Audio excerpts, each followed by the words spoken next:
Just a moment here. We'll be starting shortly.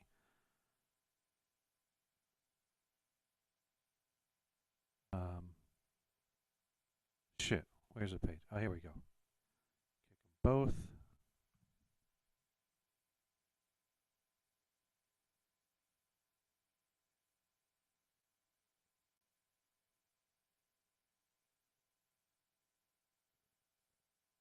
The following takes place between 8 p.m. and 11 p.m. Events occur in real time. Oh, for fuck's sakes.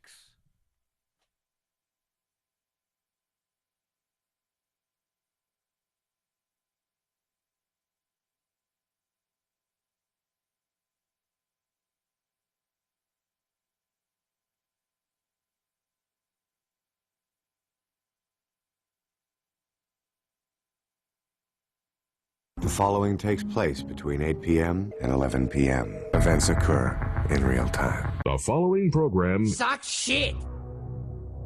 The following live program is intended for mature audiences and may contain strong language, sexual discussion, racial jokes, and other potentially offensive content. If you are easily offended, please tune out now. We will not take responsibility for your sensitivity. The No Holds Barred radio show is intended for the private use of our audience. Recording and distribution of this show is strictly prohibited without the consent of the management of the No Holds Barred radio network. The opinions expressed on this show by the listeners and co-hosts are not those of the staff of the NHB radio network, its hosting providers, families, relatives, significant others, children, pets, and definitely not politicians.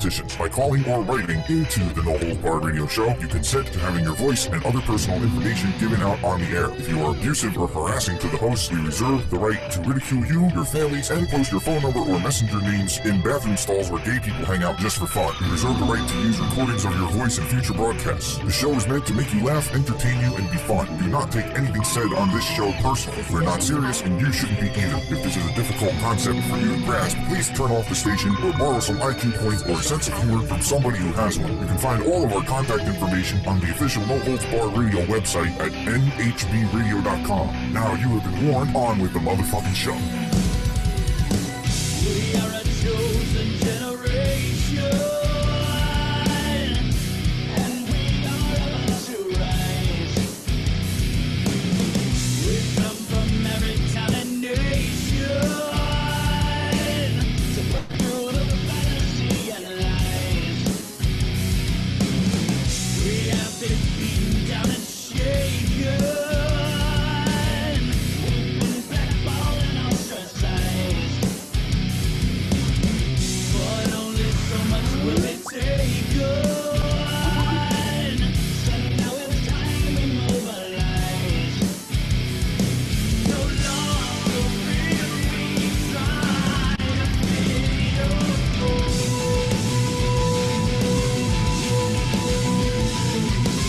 We would rather die than be controlled. You can try to hold us down, but we're coming pound for pound, and we'll leave your body battered and scarred. We know what we're fighting for. We won't take it anymore, and we're coming back with no holds barred.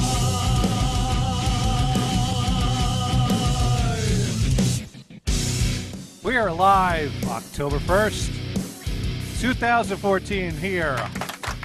The Real No Holds Barred Radio Show right here at the home of No Holds Barred Radio, the No Holds Barred Radio Network. And of course, along for the ride is the one and only Sir Mars. Hi. This sounds like he needs coffee. I've had coffee. Sounds like you need the coffee IV drip. Sounds like you need to get rid of this cold, stupid thing, or I'll punch it in the face. Fucking cold. That's what I have to say to the day cold. off of work today because of that damn cold. I was getting all day. And it's not even cold out.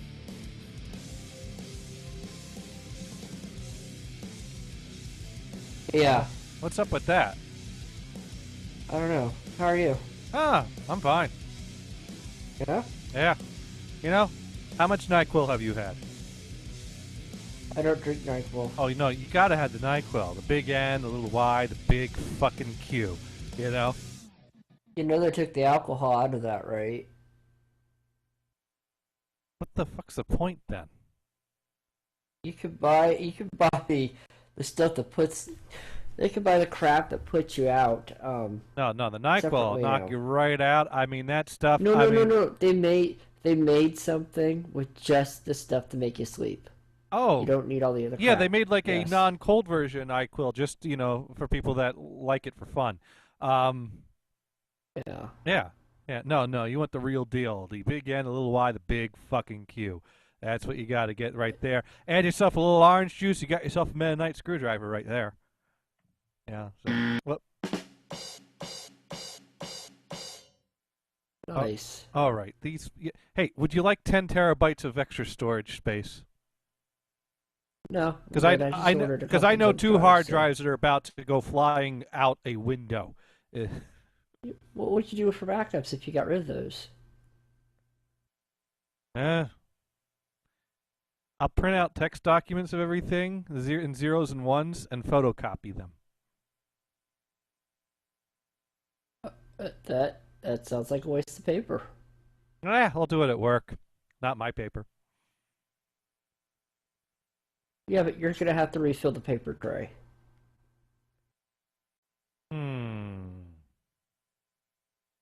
Well, no. And when the paper tray gets empty, you're just gonna have to call yourself. I mean, Well, the thing is, I'm not the only one that wants to use the photocopier. So inevitably, the person that's waiting for the next printout to come out will change the paper. And then they'll start calling me, complaining that all these zeros and ones are printing out, and asking if I could fix that. And I'll have to tell them, well, no, that's exactly what I want the photocopier to be doing right now. wow, that's Yeah, yeah. there we go. Problem solved.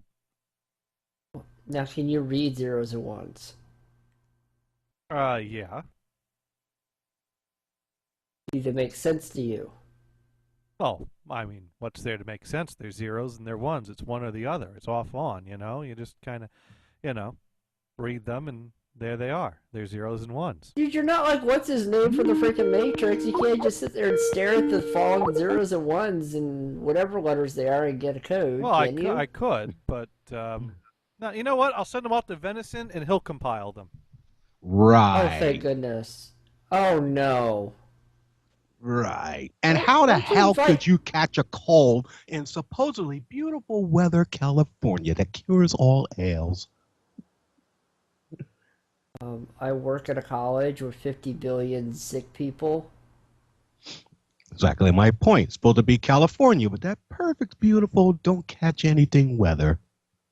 Well, it is 74 degrees outside, nice and sunny and calm. Oh, geez, 74 degrees, the perfect weather for human adaptation. Was he trying to say that's good weather for doing it? I don't know. I think that would be really cold in Australia, though. That would be break out a sweater or a jumper in Aussie. You know what? You cannot go swimming in that weather. It has to at least be 10 degrees warmer. No, yeah. No, I've been swimming in the 70s. Yeah, I have to. Yeah. You did Yeah, that's cool. right, because we're from New Jersey. We don't care about that. Whatever. Anyways, so we are here doing the show, and I got a new toy today. Well, you see, I got a coworker, and he likes to go to all like the swap meets and the flea markets and the stuff like that, and buy stuff and flip them. And, Oh, so you're saying you got a new boy toy? No, I got a friend. With benefits. No, not in the way you're thinking. No, I was thinking with benefits, you get some at swap meets. Well, I give him an idea of what things to keep an eye out for that would generate income on eBay, and he lets me know if he sees things he thinks I'd be interested in. And so I was watching his eBay auctions, and this beautiful Super 8 projector was listed by him. And the thing is that, now mind you, we have some home movies on Super 8, and I've at this point had them all converted. The only thing that I have of Super 8 that's not been converted is the Super 8 reels of a IHS high school basketball game from the 70s, I'm guessing, that I didn't necessarily steal them from my high school. I saw them there. Not necessarily. Well, no, they were in the storage closet that no one ever goes in, and no one was ever going to view them. And I had a projector. And so I decided, as he said to console himself, I decided that I would just borrow them for a really long time. right. Yeah. You know, because otherwise 30 years later. Otherwise, they would either A, still be sitting in that same place, unviewed, B, have been moved to another location even further buried, or C, been thrown out. Now, I bet you there was a class reunion where someone said, hey, remember that game? Can you find that film? Oh, it's not here. Gee, what happened to it? Well, actually, there were reels of 3 different basketball games. And, well, what happened is I had a friend who had mentioned how he swiped some 16-millimeter films of football games. And he was the one that used the line, I didn't steal it, I'm just borrowing it for a really long time. And I like that line. I've used that a few times myself. And so he said, well, there were some Super 8s there, too. I'm like, hey, grab me some of those. I got a projector. You know, I don't care about watching sports games, but, hey, Super 8 films that I haven't seen, projector. You know, I've been watching the same home movies that are meaningful to me for years. Let's put something meaningless on this projector now. And so he came and he gave me 3, he loaned me 3 reels of film. And I was like, well, that pile was a lot bigger than 3. So I started talking. Operative word, loaned. Right. Well, he wasn't going to put them back, and I wasn't going to put them back. But someday we will. I'm sure at some reunion I'll sneak back in that room and slide them back in the spot where they go. No, but the thing is I wanted to see what was on the rest of them. So now I had a history professor who was also a coach of the football team, and he had keys to different rooms. And so I asked him, hey, Mr. Servidi, Mr. S.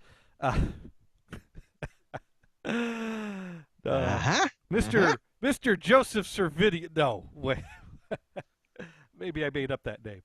But anyways. Don't tell them. People don't tell them. All right. So anyways, I said, hey, would you be able to loan me some more of those? I have these Super 8 films, but they don't make sense out of context. I need the rest of the game. And so he went in and grabbed the whole pile of them in front of a whole class of study hall, mind you. He's like, I just need these for something. And walked out. No one questioned him. An accomplice. And he handed them to me. And so I went through, I picked the ones I wanted to keep, and I gave him the rest back. So Corruption. well, the thing is, there was the contents of 3 different games there. 2 of them were away games, and 1 of them was a home game. So the home game was obviously the most interesting because it was, movie footage of the gym of the high school and how different it had looked back then. So I kept those, and the others I gave back, including the ones that my friend had borrowed for me, so that the pile looked about the same size. Because I kept about, I think I kept like 4 or 5 of them, but I know where 2 of them are right now. Hiding the evidence. The evidence is in California now. Far, far away from the school. So yeah, anyways, those I did not bother to spend money having digitized because they're of a basketball game of people I don't know at all. But anyways, it's nice to have a projector to watch these things on. So back before I had this stuff digitized, in the period of time I was living at home, and actually this was around when I was working for the garbage company. You know, when you work at a garbage company, you have some benefits of the job in that what people throw out, you can claim. And a sanitation worker. Sanitation worker. Yeah. No, it's not. It's not what you were thinking. It was just a small family business. Nothing like family business. Yeah, just a small family business. You know, we did takeout. Take the garbage out. You know, that was a little bit of a takeout business. It was a small family, waste disposal, sanitation, and recycling. Nobody knows any better. Recycling, yes. We did recycling too. Johnny Gator's crime boss. Yeah, right. Well, actually, at some point I did have my own office. But anyways, moving right along. That was because they had nowhere to put me, and there was this office that had been vacated recently. Like, here, you sit here. And then they gave me spreadsheets to work on. That was an interesting summer. Doing the books. Oh yeah, well no, it was more of a they were implementing a new pay structure that was more of a calculated based on it was this pay system that they did a calculation based on how much work you did in a period of time, and if that calculation came to a higher payment amount than what your hourly rate would be, then you could get paid more. So the idea was your hourly rate was still your hourly rate, but if you worked harder, you could possibly make more. The guys at corporate came up with this thing, so I had to make a spreadsheet and plug in these numbers and had this formula to calculate, who's getting the hourly rate and who's getting more, something like that. As proposed by the Don. But yeah, the Don sent the no. You keep just sidetracking me, Venison. I need people to focus me more, not less. I am focusing you more. We're just centering on your life. I was talking about a projector I bought today. We're talking about the pay structure of the company I worked for as a summer job as a younger. So you can watch stolen films. No, borrowed. You know, this was how I had to torrent when I was in high school. Torrenting didn't exist yet, so it was swiping Super 8 movies from the storage closet. You know, that's how we torrented back then. Okay. Okay? This was a primitive version of file sharing.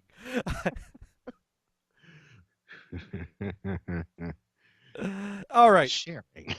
So anyways, at some point, someone threw out some projectors, and I was like, ooh, score, projectors, just like, I always wanted. And so, because they're free. So I brought them home, and there were 3 projectors, one of which was a regular 8mm projector, of which I had nothing that would play on it. So that went back in the garbage to be picked up by whoever picked up my route would end up claiming that. And 2 of them were Super 8. One of them was really old. The other one was a more modern Super 8 projector. So I ended up keeping the modern Super 8 projector. And it was also would play sound movies, although all of my movies were silent. But it had the capability of doing sound. So it was pretty cool. And I think you should make a monster movie with the Super 8 projector now. Well, no, the projector just plays movies. It doesn't make movies. You need the camera to make the movies. You need the camera now. Well, I have the camera, although I think the camera's in New Jersey. Anyways. So, well, then you don't have a camera. So I had the projector, and I would play the home movies on it. Projected onto my wall. Oh, cool. Now it's my very own projector. The reality of it is that it wasn't necessary because the family's projector was perfectly fine and adequate for playing back these movies. And so, at some point when I was getting ready to move out, and it was anything I don't care about, throw it out. Just throw it. I need to be on the road tomorrow. Just fucking throw it all out. Fuck it. So at that point, it was, beautiful Super 8 projector that did sound and was a more modern, probably an 80s era Super 8 projector, late 70s at the oldest. It was, at some point, I regretted throwing that out. But why'd you throw that out? Well, my thought was the movies are with the projector. The home movies are in New Jersey, right in the box next to the projector, which was in its original box in the basement. We don't need 2 projectors for these sets of movies, and I'm not taking the movies with me, so why would I bring this projector with me? And why would I store a second projector in the basement when there was a perfectly good projector there already, and my dad didn't want me put my crap in the basement. There was enough of my crap in the basement already. So it was redundant. It wasn't needed. So I threw it out. And why did you bring it with you? And it was a beautiful projector. And so why did you bring it with you? Because the car was already packed. I was, whatever. I needed room for my clothes. I have to wear pants. You can wear them all. Now, unlike this show, pants are mandatory in real life. Now, pants optional. Listening to the show, But like, if you want to go out and find employment and keep employment and do the grocery shopping without ending up in prison, pants required. It depends on what you're being employed for. That. Moving right along. Porn industry, pants not required. See, no, listen, you take it too far. You didn't have to say a thing. Pants on the ground, pants on the ground. You just have to Looking wait like a and fool listen to with his it. reaction. No, Don't mention anything, Denison. I think pants are required for porn because you don't start the movie naked. The undressing is all a big part of the production. I wasn't talking about porn. Not the ones I collect. Well, that's because you fast forward. No, Vince doesn't need the password. He just doesn't record the beginning part. Yeah. But anyways, so I threw it out, and then later I regret it because, I've got all the movies here, and I had them digitized, but I don't have a projector. And so, I bought a projector on Craigslist, and the thing ended up being a piece of shit that I probably should just take the bulb out of it, throw it out, and sell the bulb on eBay. It's only good for... Did you do that? Not yet. Probably do. I got to dig out the take-up reel at some point, so I'll probably end up doing Well, you gotta that. keep the bulb and see if it fits in the NA projector. I know this projector takes a smaller type of bulb, unlike the older projectors that had the big. You ass get duct bulbs. tape the older bulb in it. No, it's not. No. Anyways, so I go on eBay, and my coworker is selling a projector, the exact same model as I threw out, and I was like, oh, that's such a nice projector. I wish I had that. And he was listing it for $75, 0 bids, and it was going to end over the weekend. And I decided, well, I'll watch it, and if it doesn't sell, I'll offer to buy it from him for $50, and I'll go up to $60. You paid $85, didn't you? I paid $45. Oh, there So you go. you paid Because- $45 for a projector that you had for free. Right, but this one's cleaner. That one needed the dust cleaned out of it. It had dust.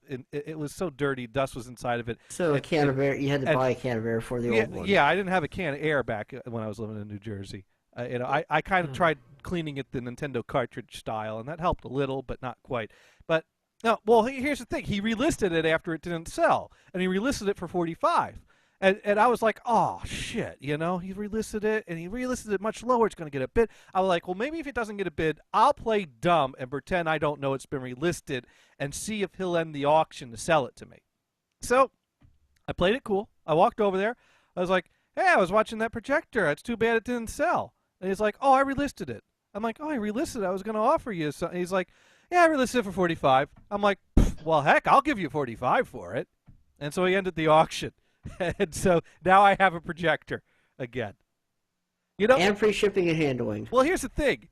If I still had that projector and it was in New Jersey and I wanted someone to ship it to me, it probably would have cost like $40 to ship it here. Yeah. Still would have saved $5. I don't know. It might have cost more like $20 to ship it here, really. But it probably would have gotten damaged being shipped here. And then I'd have to buy this anyways. So... So do you have a big? Did you get a screen to put everything on? Oh, I already have a screen. Because when I bought that projector off Craigslist, it was a piece of shit. It came with a screen, and the screen was fine, but the projector, like the gears, it has the arms that come up that you put the reels on, and there's like a belt that goes in there and some gears in there, so that actually turns the take up reel or the original reel if you're rewinding. And those belts have those gears have come out of place or whatever. So the projector will advance the film, but the take up reel won't take up and it won't rewind. So you can take a little hammer and pound on it a little bit. Well, I tried that. That didn't work. So basically, I was able to watch some movies on it, but I had to move the take up reel by hand, and then I had to rewind it back onto the original reel by hand. Oh, that's bull. That was a pain in the ass. So yeah. So that's getting tossed. Yeah, you should try to take some stuff off of it and see if you can save some stuff. Well, I'm going to take the bulb is the only thing I could see of value, because I remember the bulb died in I think the bulb died in the family projector. That's right. Yeah, the bulb died in the family projector when I went down the basement to watch the movies one time. Back to Jersey. The one that, the projector that was bought with the camera by my grandfather that got handed down to my parents with the it all got handed down. It's someday it'll all be mine. Well, I've got the movies, so they don't. Right now, all be mine. Right now, my family has a projector with no movies to put on it because I have the movies. The projector is in New Jersey. The movies are in California. But I gave them all Blu-rays and DVDs, so it's all cool. Anyways, but the bulb broke in the projector, and I was like, "Oh dear, where do you get one of those?" This was before eBay. And I'm like, oh, where will we ever find a bulb for this? And yeah, good luck on that. Well, there was a camera shop on 206, and my mom commented that I guess one of the teachers at the school was able to find like a bulb for like the film strip projector at this camera shop on 206. And it's like, they had a bunch of old bulbs still, and they sold them. And I was like, great. And so I drove out to the camera shop on 206. I walked in there and I said, I need, a model DLD bulb. Went into the back, pulled out this box filled with very old, still in the original box, projector bulbs. DLD. Here you go. Here's one. That'll be $60. Yep. That's about what the bulb cost for my Keystone. And so I had to pull out $60. Hey, Dad, I fixed the projector. It cost you $60. Pay. No, I don't think I actually got that money back from my dad. I think I ended up buying that. I hope my dad appreciates that. He probably hasn't used it since you bought the bulb and stuck it in there. No, I think I'm the only one that's used that projector since I put the bulb in there. So I think it makes sense that I paid for that bulb.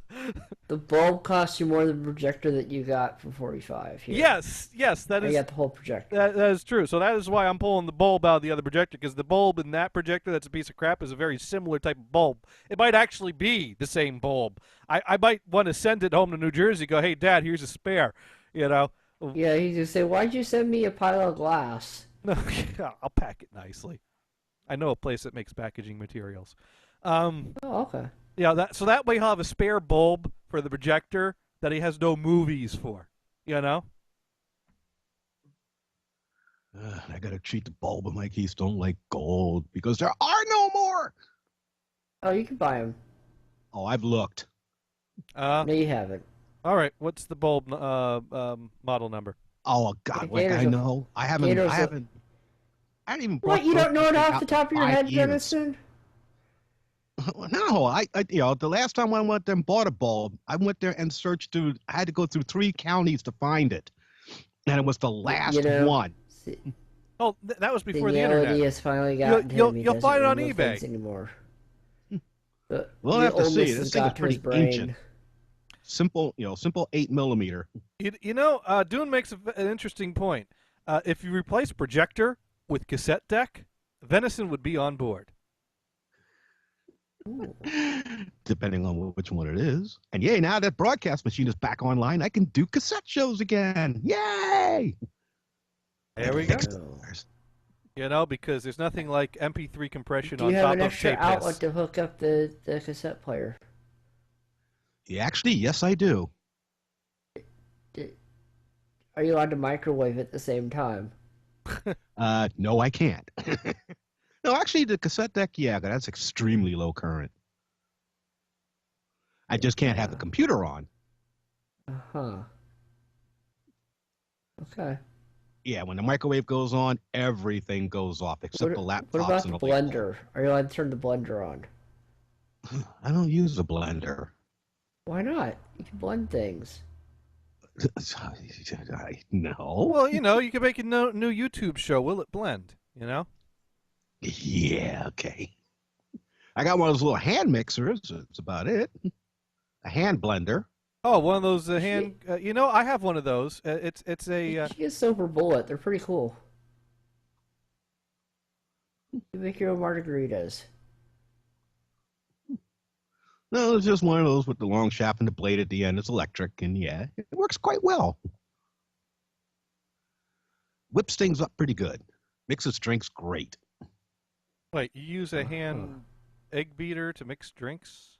No, it's not an egg beater. it's an electric. Oh, it's electric. Yeah, it's a little electric hand. You really should have a hand crank egg beater. Of all people, Venison, you should have one of those. No, pretty cool. because the old man threw that out too. Why would you throw that away? Those things last forever. Oh yeah. I don't know. He threw out a lot Hey. of things that I'm realizing I need now. Hey, somewhere I still have my great grandparents' hand egg beater. Probably works fine. Oh yeah, works great. I found our old cheese grater. Why would you need an egg beater when you can just whip eggs with a fork? Because egg beaters beat eggs. Because that's the egg beater's You more. don't want to whip the egg. You want to beat the crap out of it. The egg beater is more efficient. But it's not efficient. You can like whip an egg or beat an egg with a whisk as well. Yeah, They're like but using the well, egg that's what beater I 'cause actually of do. a cranky thing. All right. It was a childhood toy, okay? Lay off. I like the cranky thing. You just crank it, you see the gears and the things go. Well, yeah, I have one of the cranking egg beaters as well, Yeah, they're cool. but I prefer either a fork or a whisk. I prefer cranking. Then again, you're talking to someone who cooks, so it's like I well, like cranking it. Hello. The egg beater. Anyways, I'll shut up now because I have coursework to do, and Coursework. I'm almost yeah. We can help you with the You're doing coursework. What's the topic? I'm not telling you.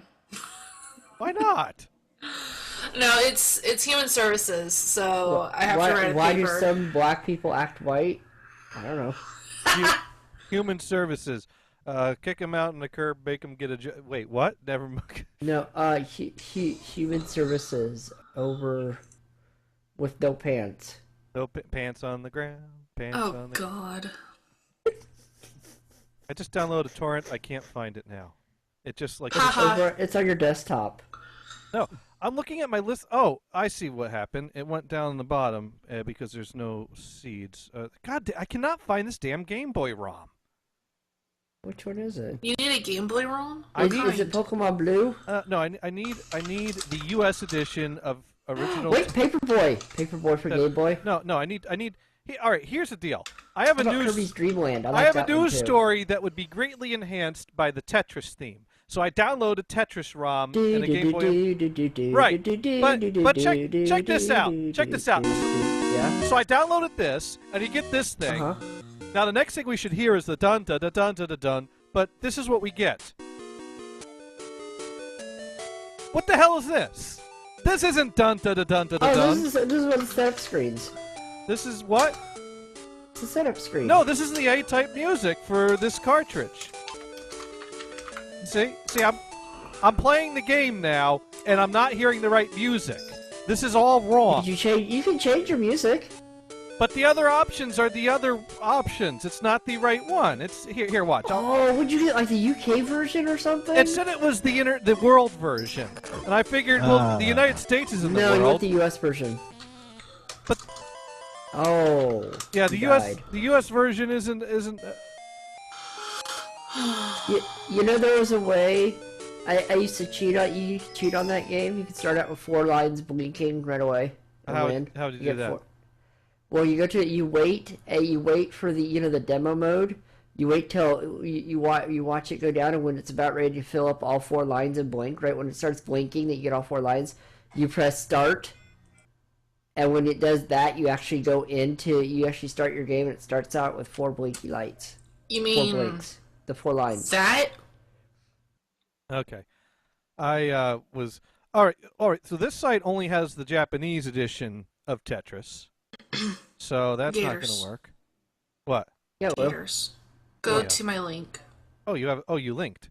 Let me. Yes. Oh. It's the Tetris original soundtrack. Well, the one that would come after this, the dun dun dun dun dun dun. dun. All right. Oh, I see. Oh, here we go. This I think this clip will do. Yep. All right. that's All it. right. There we go. There we go. So now I'm ready. All right. So now we're gonna do this just like I planned to do it. Hey guys, you'll never guess what video game they're gonna make a movie about. Go ahead. Oh, Try wait, and guess. wait. Kirby's Dream Land? No, you would be wrong. No, Wait. Paper Mario. Oh wait, no, that'd be too No, good. no. Paperboy. I know Paperboy. No, Paperboy the movie. I would go to see that, but no. Yeah, No. yeah. Donkey Kong? Ooh, Donkey Kong. That would make a good movie. Big hairy ape grabs a girl, runs off on top of a construction site. Little dude with a mustache jumps over barrels. I would watch that. He throws the barrels and the. And he says, "Do a barrel roll. Do a barrel roll." You know, and then Star Fox flies in. Star Fox 64. Star Fox versus Donkey Kong. I would so watch the Star Fox movie. Donkey Kong. What was the country? The one where he's. That's too new. Excuse me. No, there's a storyline there. Defender would be good. No, it's not Defender. No. Please don't tell me I Centipede. No, they already did that. They did that. Where they had Snake? the operation and the three people and the Snake. No, not Snake. Please tell me that it's not what I'm thinking it is. Wait. Is it? What was that game? It was. I don't know. Well, I'll give you. Of Devastation. I'll give you a hint. If you ever had I have Crystal Castle. If you ever had on Game Boy game still. If you ever had a Game Boy, you probably had this game. Oh, it's not Castlevania. No. Oh, Pokemon Snap. No, not Pokemon Snap. Pokemon Stadium? No. Game 2. You all give up? I had Casino. I had a casino game. That's pretty good. No. Get ready for Tetris, the movie. What? Why? Is it Russian? Why? I don't know. How? I read it on the internet, and the headline even says not a joke. So it's got to be true and legit and on the up and up. Was it on FARC? I did find it through FARC, yes. Oh. Well, that explains a lot. A live-action sci-fi epic coming from the studio that made the Mortal Kombat movie. Tetris, the block-stacking game that comes in near the top of many lists of greatest games ever, is being made into a live-action feature-length sci-fi epic motion picture. The Tetris company announced today. Before you ask, no, this is not a joke. You'd be forgiven for asking, though, because the very idea of a movie based on Tetris has been an internet joke countless times in the past. The film is being developed by Threshold Entertainment, best known to gaming crossover fans as the studio behind the 1995 Mortal Kombat movie. So, here we go. Tetris, the movie. You've played the game, now watch the movie. Awesome. I'd watch it. I don't think I'm watching that one. See, if you want a FARC one, you do that and you play the song that coincides with it, Gators. Okay, let's see. Here's the thread that comments on. Yes. Wait, this is a Bullet Train. Yes. Oh, I don't have that queued up. You just want to hear the Bullet Train song. I can't even conceive how they're going to put this movie together with a working plot. How? The guy was wandering out in the desert somewhere when suddenly blocks dropped all around him, trapping him in this one little square. This annoying little square. And all these other little squares that kept from easily clearing the board to let him out of the hole. And bit by bit, they had to build it down by filling in the holes so that everything will slide off evenly and get back down to that hole in the bottom that he's trapped in. That's what I'm thinking the plot is. No. No. What about the long piece? It's starting to sound like that movie, or that show, The Maze, or whatever it is. Well, it sounds like they're making some type of a science fiction movie that has nothing to do with blocks dropping. I don't know how they're going to tie it in with Tetris. Let's see. Elaborating to the Wall Street Journal, Kasanoff clarified that this isn't a movie with a bunch of lines running around the page. We're not giving feet to the geometric shapes. What you will see in Tetris is the teeny tip of an iceberg that has intergalactic significance. So I think it's like a giant game of Tetris in space, but with an iceberg, is what I'm gathering from that. Is it Russian?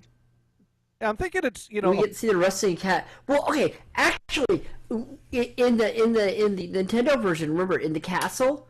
Okay, once you clear a certain stage, you'll get to the castle, right, and then you see rockets blasting up into space. right. You ever notice that? So, my mom got so far that the whole castle went off into space. That was pretty cool. That is cool. Yeah.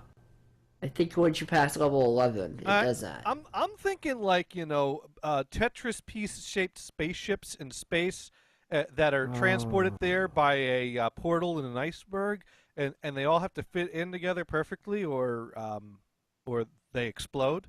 What if they have to come together like Voltron to become a giant robot? Oh, maybe there's alien invaders, and we have to build a like brick wall in space using all these different shaped pieces, and if there are any gaps or holes, that would be a weakness and the aliens would break through, so we have to carefully piece all the building blocks in space properly. Nah. No. I'm really trying to find a way to tie Tetris in as a sci-fi epic. I'm really trying. And these are the best things I'm coming up with. And I bet you somewhere there was a meeting where a bunch of people fully dressed in suits sat around a table and actually discussed some of these options I'm throwing out here. I bet you money. No, this is what happened at the meeting. They're trying to figure out what movie they should be making, and they see some guy sitting there with his Game Boy underneath the table playing a game and not talking, you know. And someone goes, "What do you think you're doing?" And all of a sudden, research. And then they go, research. Excellent. I was doing research. You've been playing Tetris this whole time. You just got a raise. There we go. There you go. Now you have to write the plot. And if it tanks, you're fired. Actually, they fired him on spot and later said, hey, he might have an idea here. But I'm talking about the next meeting. Once they decide Tetris, they had to have a meeting to come up with a plot. And I'm telling you, people in suits sitting around a table actually discussed these ideas I am presenting here. I guarantee you it happened. We'll never know. It's probably still happening right now, actually. This had better be good. It's going to be so bad. You know what? This just might be in the same league as Plan 9 from Outer Space. Oh, God. And I have the theme. Gators, I have the theme to the beginning of this. Yeah? There. This will be the theme. Days of long ago, from uncharted regions This of is the a universe perfect theme for it. comes a legend. The legend Of Tetris! defender of the universe. A mighty robot. See? Loved by good. Feared by evil. See, it's perfect! Tron's legend It's Tetris the movie. settled across the galaxy.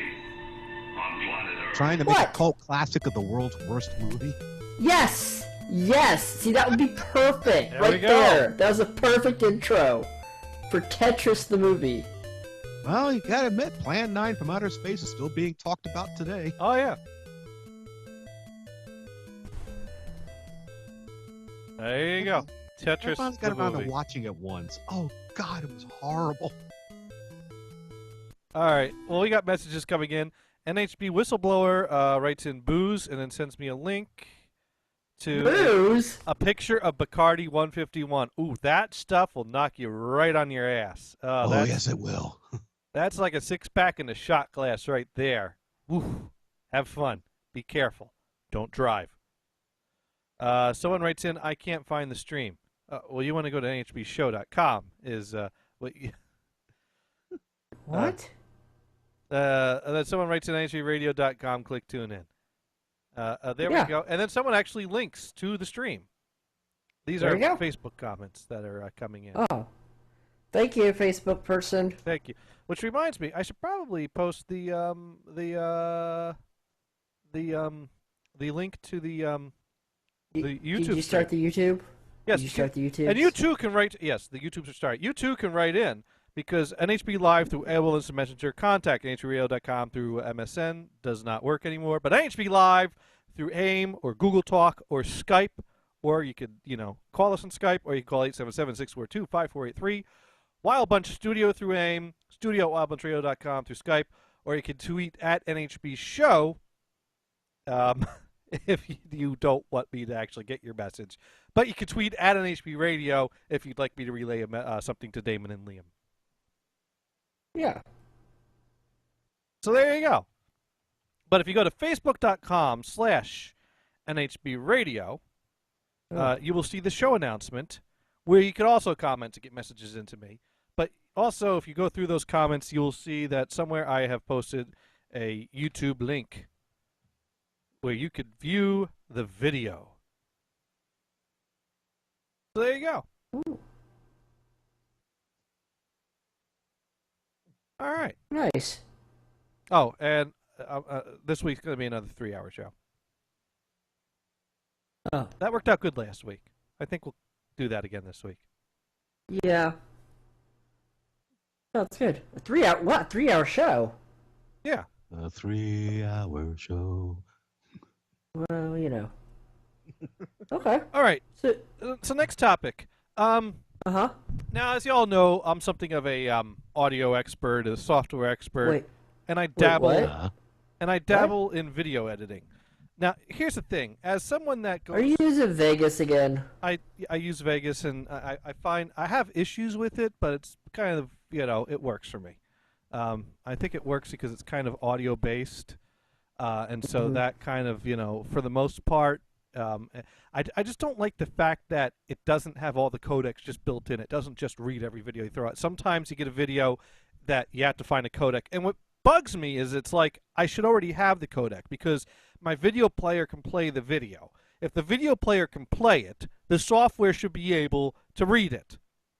Mm-hmm. But people at videohelp.com have spent countless hours telling me what a big idiot I am. Or You should install the K-Lite Mega Codec Pack. That'll give you everything you need. What I really hate is when I post a question on Video Help, and if I want to get help from Video Help forums, I have to first convince the people on the Video Help forums that that's really what I want to do and that I know what I'm doing.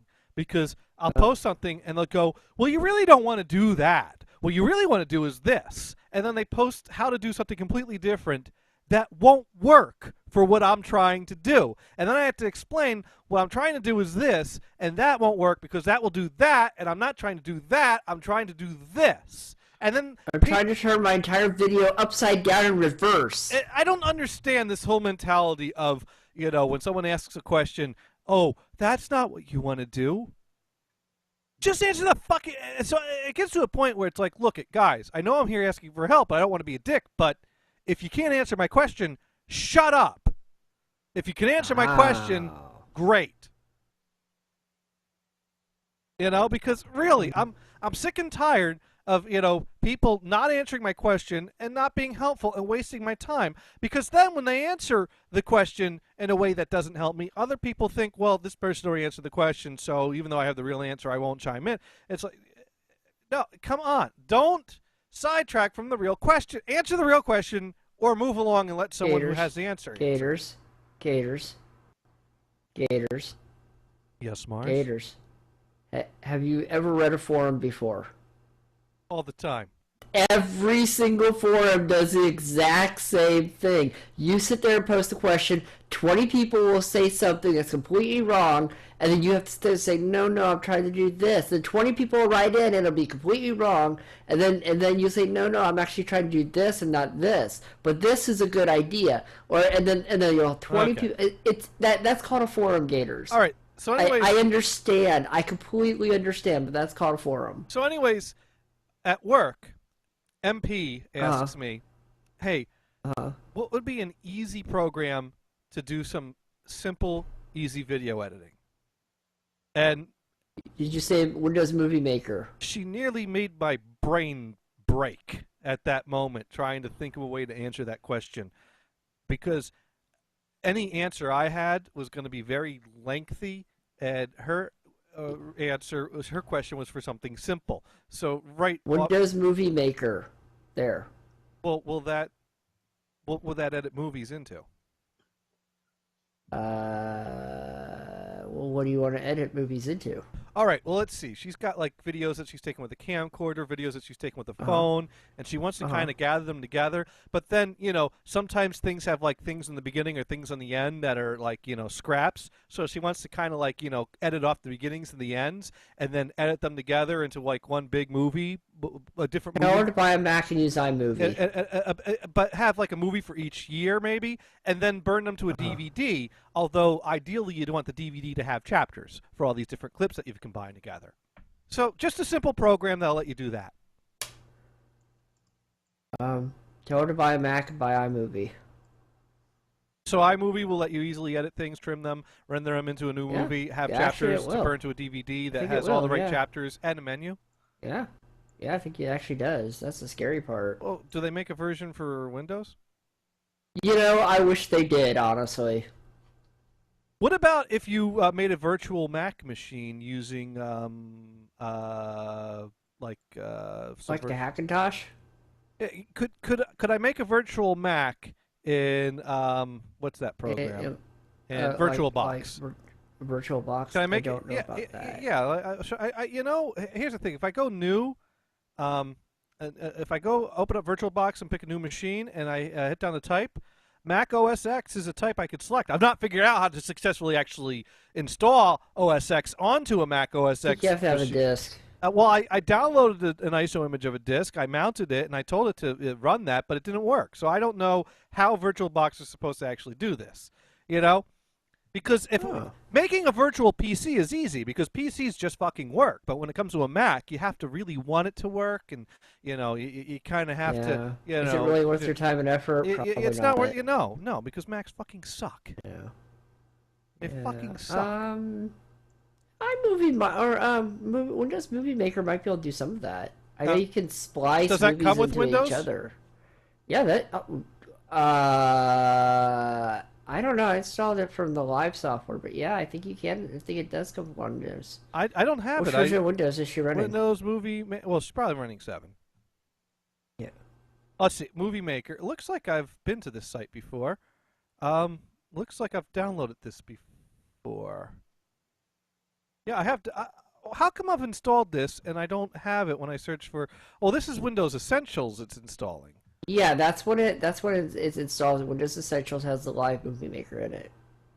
All right. Well, no. This is one installing Messenger, Writer, Outlook Connector Pack. Don't need that. Mail. Don't need that. Family Safety. Don't need that.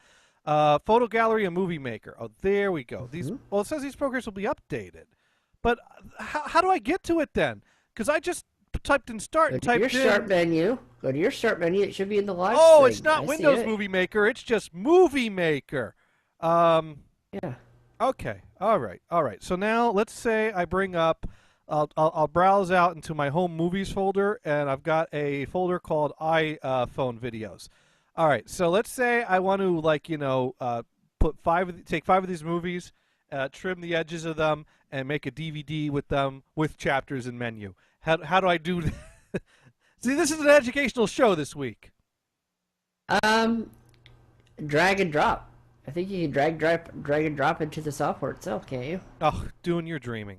All right, so we're gonna drag and drop this here. Okay, all right. So I've got my. Okay, now I have to hear what was Dune's comment. Windows box has never been made powerful enough to run OS X. I think my. Okay, actually, Dune. Yeah, it actually has. There's a thing called Hackintosh. You can make your whole PC a Mac if you really wanted to. It has nothing to do with power. It has to do with configuration. My computer's power enough to run at least 10 instances of OS X, I'm thinking. Well, maybe 2. 2? Maybe 2. Well, because the way it handles it. But why yeah. don't we split the difference and call it 6? Okay, that's fine. All right, great. See, that's how you bargain. That's how you negotiate. 6 for you, 6 for me, and there you go. Oh, there we go. All right, let's great. see. So I've got this video here. We split a 12-pack. All right. Well, how come this movie is just looping the first second over and over again? I don't know. It's playing the sound, but it's not showing the whole. Movie? Yeah, I don't know. it just shows like the first like opening few frames over and over again, a loop. Okay, I can't recommend this software because this software sucks. Oh, it's free though. All right. Maybe it's a problem with that movie. Maybe that movie's been corrupted. After all, it was taken with an iPhone, and it is in the MOV format. So I mean, it's got 2 strikes against it already. Let's see. Yeah. This movie. You have the AVs. Okay, let's see. This video is very black and very blank. All right. Oh, I guess that movie doesn't work. All right, let's try this one. I think that's another strike for Movie Maker. Well, this one is well, it's loaded, but it's not playing. Oh.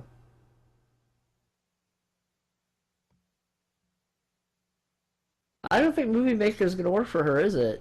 I don't think Movie Maker is going to work for anyone, personally. I think Movie Maker's more of a joke. It usually is, yes. It's been a joke since it's come out, but... Then why did you do this to me? Why did you suggest this? It's called Content Gators. Ugh. You set me up. Oh, if we wanted to set you up, go search for Jimmy Kimmel. Oh, wow. Windows Essential wants to install some updates now that I open Movie Maker. You probably have an update to Movie Maker. You know what? It wants to make Bing my default search provider. It wants to make MSN my homepage, and it wants to help improve our products and services. Well, that's nice of it. I'm going to uncheck all 3 of those. I'm unchecking all 3. Uncheck. Okay. I do not need... You probably have an old version of Essentials on there now. You probably have it... Oh. That's 2012. Oh, don't you like Bing? 13 came out. Bing is what I say when I flick my dick when I'm, just having a little fun and without my pants, Bing! Like... Okay. You never did that? Just kind of sitting there and you're going to go, bing! No. Oh, you haven't lived.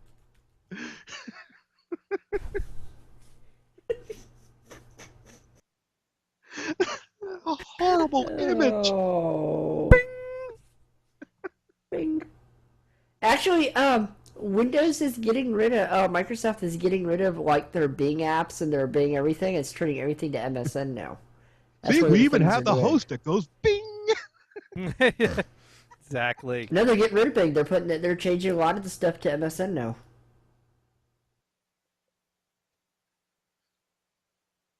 I don't know why. That's what they're doing. Now, if you have Windows 8, you can do a Metro app that does movie making, but I've never used it because, blah, it's Metro. I tried installing 10 on my netbook, and it had an attack and said no. I love this. At some point, I set up iCloud on my computer so I could easily get my photos and movies on my computer. And now it's telling me it's not set up. It says iCloud Photos is not enabled. Open iCloud. So I open it up, and there's a check right next to Photos, and there's an Options button, but there's and everything's set up here. So how is it not enabled? Give me my fucking videos. God. Because it's Apple. Typical Apple. Aww. They can't build a damn thing that just works. Well, apparently Microsoft can't either. Did you notice that? At least Microsoft builds stuff that works good enough for me to actually broadcast this show. If I was running Macs, there would never be another show because that stuff is just useless garbage. Oh, don't let a Mac user hear you say that. Oh. Yeah, because they'll go, well, there's Nicecast and there's radio and you can do... If it weren't for the fact that I'm friends with Mac users, I would totally trash them all right now. Oh. Yeah, so I don't know. I know they just updated all the Okay. Apple Now, crap, but now it's decided to actually show my photo stream. Okay, here's my photo stream. So let's see. Somewhere I took a video recently that did I ever get around to playing the really bad singing in Salt Lake? well, if you couldn't get into your iCloud, probably not. I thought I did that. I know I meant to do The this. really bad singing of what?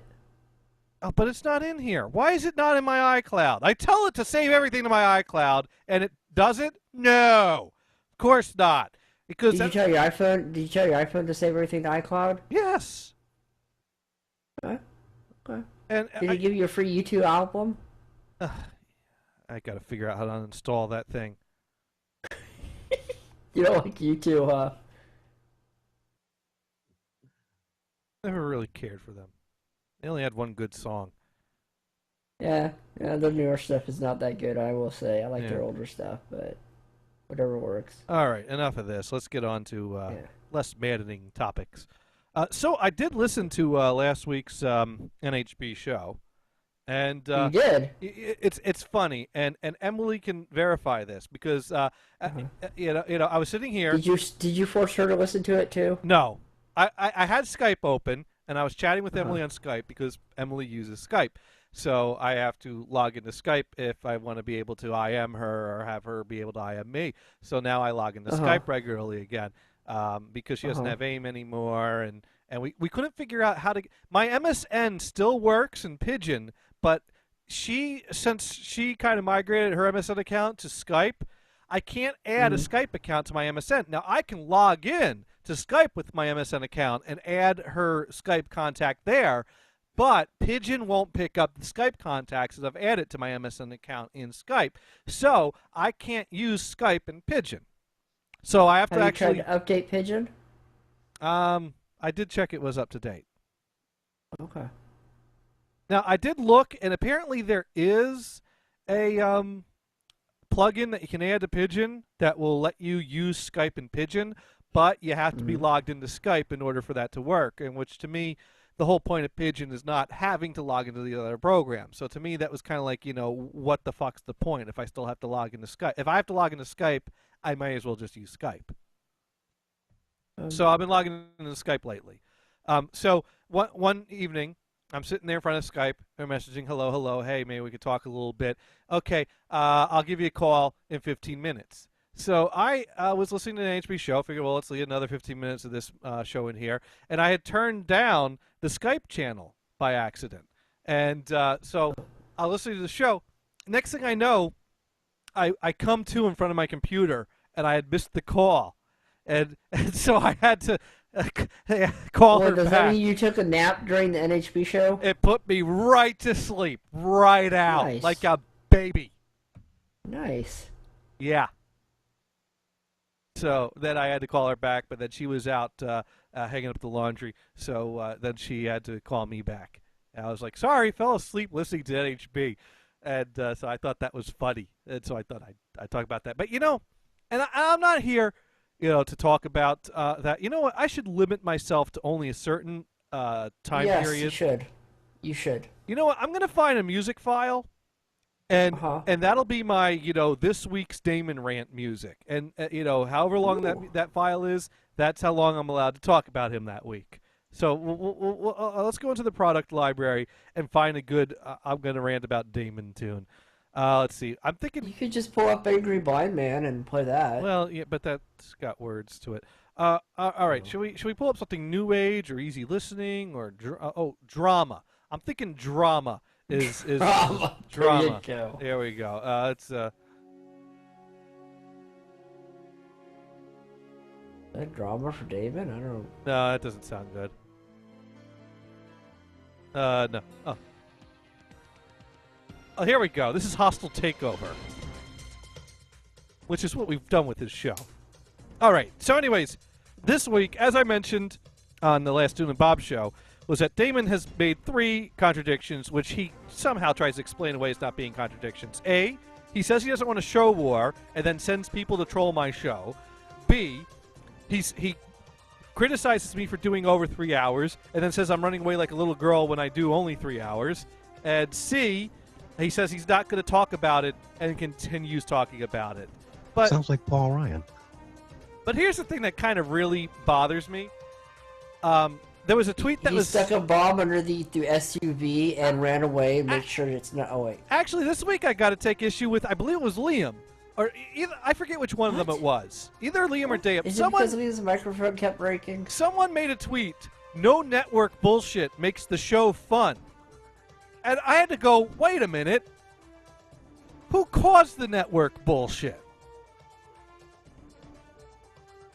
You know, I love how Damon created a bunch of network drama bullshit all the time. Every year like clockwork. When it was around time for the telethon to start, he'd come out of the woodwork after doing nothing for a year, bitch about how awful everything is, offer no solution, and cause people to, be pissed off or quit. And then, after he drove everyone away from the network just about, he decides he's had enough, gives the network to Rico, leaves, and then starts on an alternate stream, and it's like, I don't want any more of that bullshit anymore. I can't handle the bullshit. You're the bullshit. You're the bullshit. There is no bullshit here anymore. You know why? Because you're gone.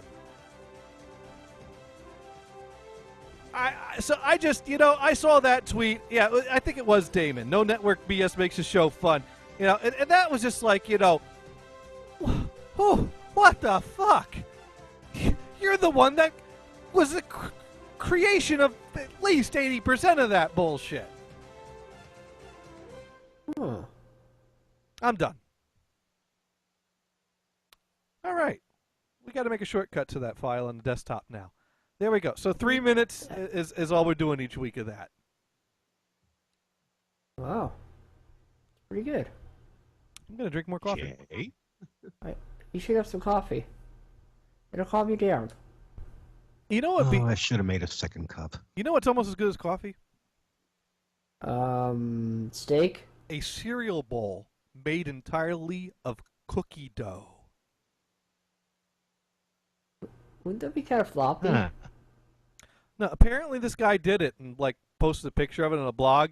He took a tube of cookie dough, he molded it around the bowl and put it in a freezer, so it was a frozen cookie dough bowl, and then he poured out Cookie Crisp and poured some milk on it. And there you go, bowl of Cookie Crisp cereal with milk in a cookie dough bowl. You eat the cereal. I have a question for you. Then you eat the bowl. What if he had taken that cookie dough bowl that he frozen and stuck it in the oven? That'd be interesting. You have a cookie bowl. Ooh, someone's calling. Hello Who's there. it? Hello, caller. Hello. Who is it? Hello. Hello. Who have? Jello. It's Forge. Hey, Forge. It's Forge. How's it going?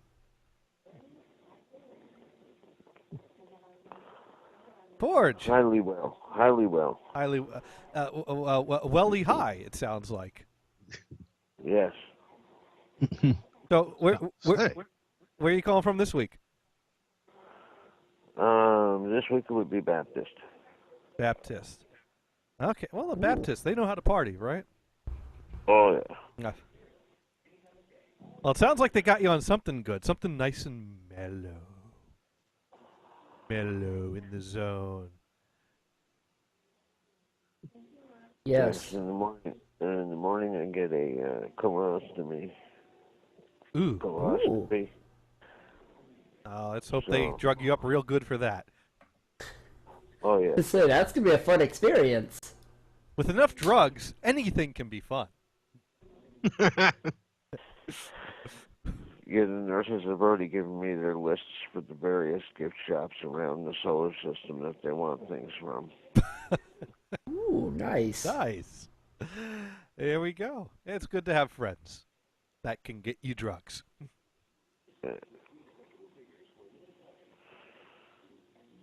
All right. Well, apparently some very good ones.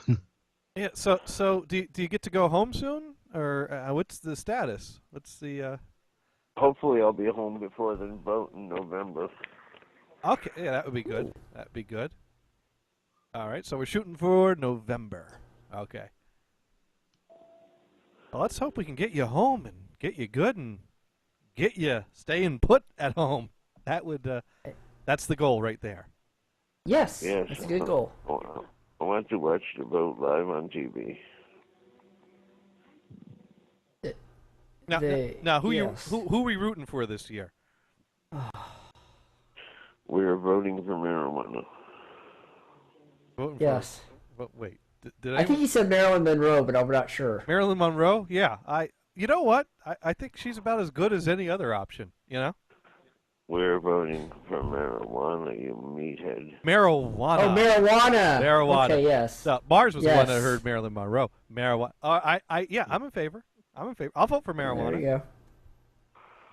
Work still won't let me do it, but I'll vote for it. Yeah, why not?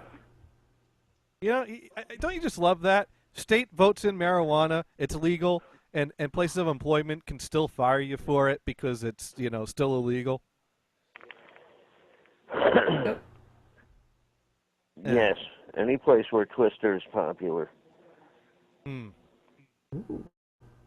Twister. I've never played Twister. What?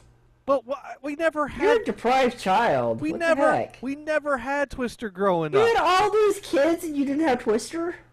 No, I remember one year when we went to the lake house for a summer, and we went to there was an Ames nearby there, and we're shopping, and we go in this aisle with all the board games. I was like, ooh, Twister! Why don't we get Twister? And my mom would not buy us Twister. It's like, you don't want. I'm like, I've never played. We'll play Twister. She didn't want you to see you guys not breaking your limbs. No, So I bought Monopoly for the Nintendo Entertainment System with my own money. Oh, that was an upgrade. Yeah. I played that card quite a bit, actually. Yeah. I like Monopoly. I didn't have it for the Nintendo. Sorry. The thing about the Nintendo version is that it automatically charges rent, whereas by the real rules of Monopoly, you're supposed to ask for your rent, and if the player forgets to ask for the rent, you can get away with not paying it.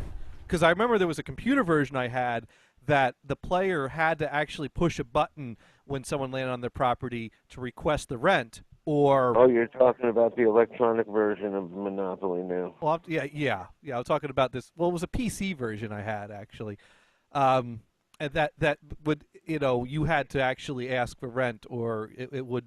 but whereas the Nintendo version just automatically charges it, which kind of takes away a certain element of the gameplay there. But... see, we just kind of meander around different topics. Wait, why would you ask for rent? Isn't that part of the game? No, well, but if we're playing on Nintendo, it just automatically gives the money from one person to the other. It's automatic. All right, well, you guys have a fun show. I'm going to drop out, all right? Well, there's one Nurse thing. sister. Okay. Yes. Well, thank you for calling us. See you later, Forge. Feel better. Yeah, feel better soon. Peace. Bye. Peace. Man, we should have asked him about the cookie dough bowl. I think he would have liked that. But then the nurse was there, and I didn't want to hold up the nurse because, you want to be nice to the nurse because the nurse gives you your meds. Yes, and she sticks you with needles in certain areas. I don't think he's going to care about any needles in any areas of the state he is in. Give him some Dorado, he's not going to know what walls are. All right, so, yeah, there's an idea. You can make your own cookie dough ball. So you just freeze it into a bowl shape? Yeah, that's all the guy did, was he kind of molded it into a bowl. I think he might have actually, took a bowl and molded the cookie dough around it and put it in the freezer for a while, and then poured himself a bowl of Cookie Crisp and put some... Now, that is not Atkins friendly, so... I think it would have been cooler if he baked it. That's an idea. Maybe you should try doing it and baking. But I think baking a big cookie would be a challenge. And then also, the best way to bake a cookie is so it's soft and moist. But soft and moist isn't necessarily qualities that make for a good bowl. So you'd have to make a crisp cookie. You can make hard, crunchy cookies. Yeah, but I hate hard, crunchy cookies. I'd rather have the cookie dough. You always buy the soft batch, not the regulars. Yeah. What's wrong with you, Venison? Venison? What's with you and your hard cookies? Stop that. Venison, we need an easy bake oven first. See, Venison could get an easy bake oven. You could hook that to like a 9-volt battery. That would probably work for a while. Oh, you plug it in. Those plug in. Well, I've actually found plans for solar ovens.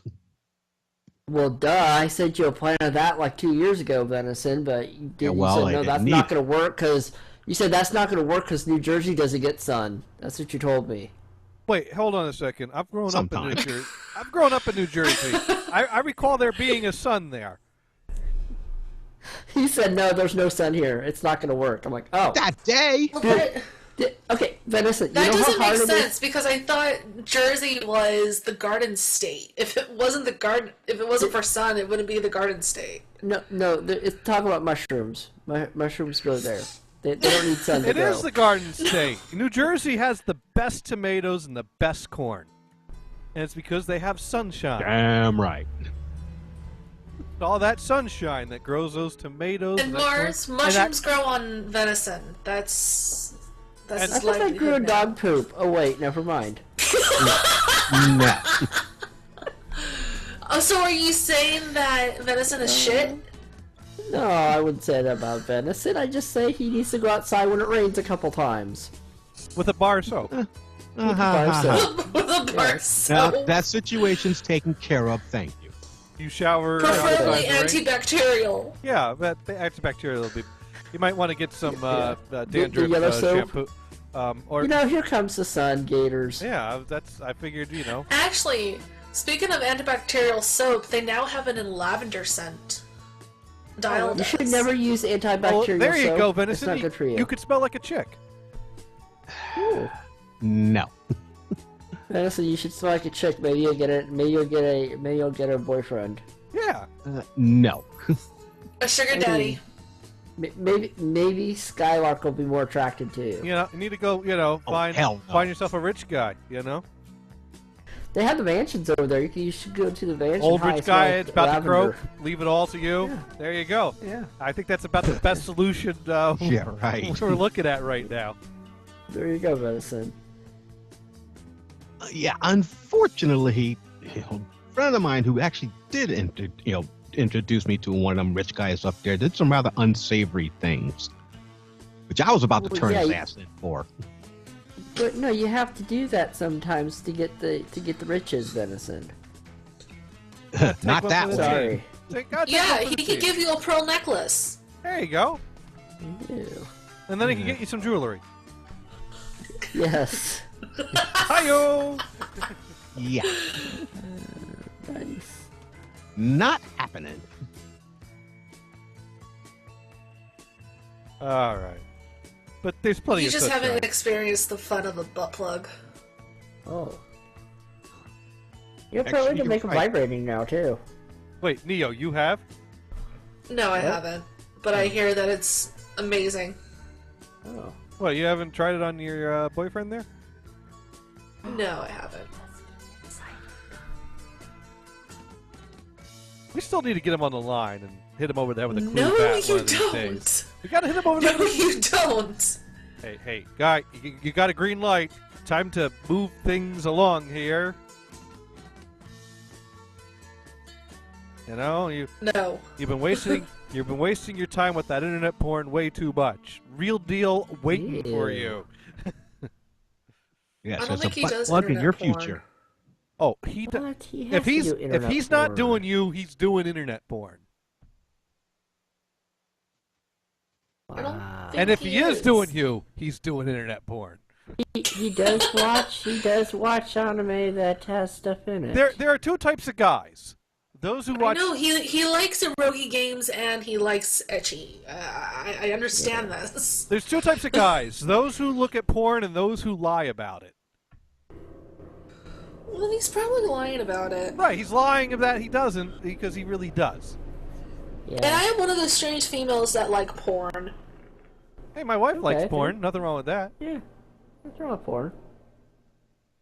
Yeah. I don't look at it. She doesn't but, like you know. sex, but she loves porn. Woodshop There you go. writes in. That works. Okay, you can start the show now. I'm here. All right, I guess we could. Yay! Oh, there. This was just all a warm up. All right, now Yeah. we'll really start. Here, Takes place between 8 p.m. Oh, and God. 11 p.m. Thanks, Events Woodshop. occur in real there we Now you go. can listen to it again. Program. I- Suck shit. Actual discussions Yeah, on well, no, it speculation doesn't. of this on Yeah, the we're show doing the and abbreviated all version. for our We'll radio fast forward a shows, bit. the host falls were to make you laugh, be either. It's a few words from N. That needs to be compressed more. It should be faster. You should put that on like Chipmunk. There you go. We are live this October 1st, 2014 with the real No Holds Barred radio show. And now it's official because Woodshop's listening. You're still going on about that? What? The Real No Holds Bar radio show? That's the name of the show. It's the No Holds Barred Radio Network. Why would we have a No Holds Barred Radio Network without a No Holds Barred radio show? Gators. Neo? Grow up. I have. I've grown up to the big Bullshit! times, and now I got a real show. Wait, you didn't have a real show beforehand? Oh, I've had an amateur show, and I had a suburban show, and now I've got a real show. It's the real No Holds Barred Radio. No. There's no Sparks song. It doesn't work that way. Yeah, it totally I works. like the Sparks. It says so on the internet. If you go to NHBRadio.com, it lists the show as the real No Holds Barred Radio. It doesn't get any more real than that. Great. And besides, you know, the real No Holds Barred Radio would talk about topics like a new cookbook. You know, Ooh, a new cookbook. yeah. Now, when you're done making your cookie dough cereal bowl, and you decide, let's try some more advanced cooking techniques. Ooh, advanced. I've got a great cookbook for you. Can I get one of those? Can I use one of the cranky whippers? I like those. It's cranky. It is, and I think Dio might like this cookbook too. Can I use an egg beater? I don't know why. I think everyone can get on board with this. Are you talking about the semen cookbook? No, but close. There's no semen on this one. This is the condom cookbook. Oh, dear Jesus. What? But, It's a cookbook. No. The book is called Condom Meals I Want to Make for You and contains 11 utterly delicious recipes. And thankfully, the cookbook uses condoms as a cooking device rather than suggesting you actually eat them. Basically, it's allowing you to make tube-shaped food using a condom to give the food its shape. So if you like eating your food in the form of dicks, the condom cookbook is just for you. with that gentle lube flavor after. You know, now when someone tells you go eat a dick, there you go. You pull out like your, kind of a sushi roll looking thing. I mean, the reservoir tip just adds a nice little, boink right at the end there.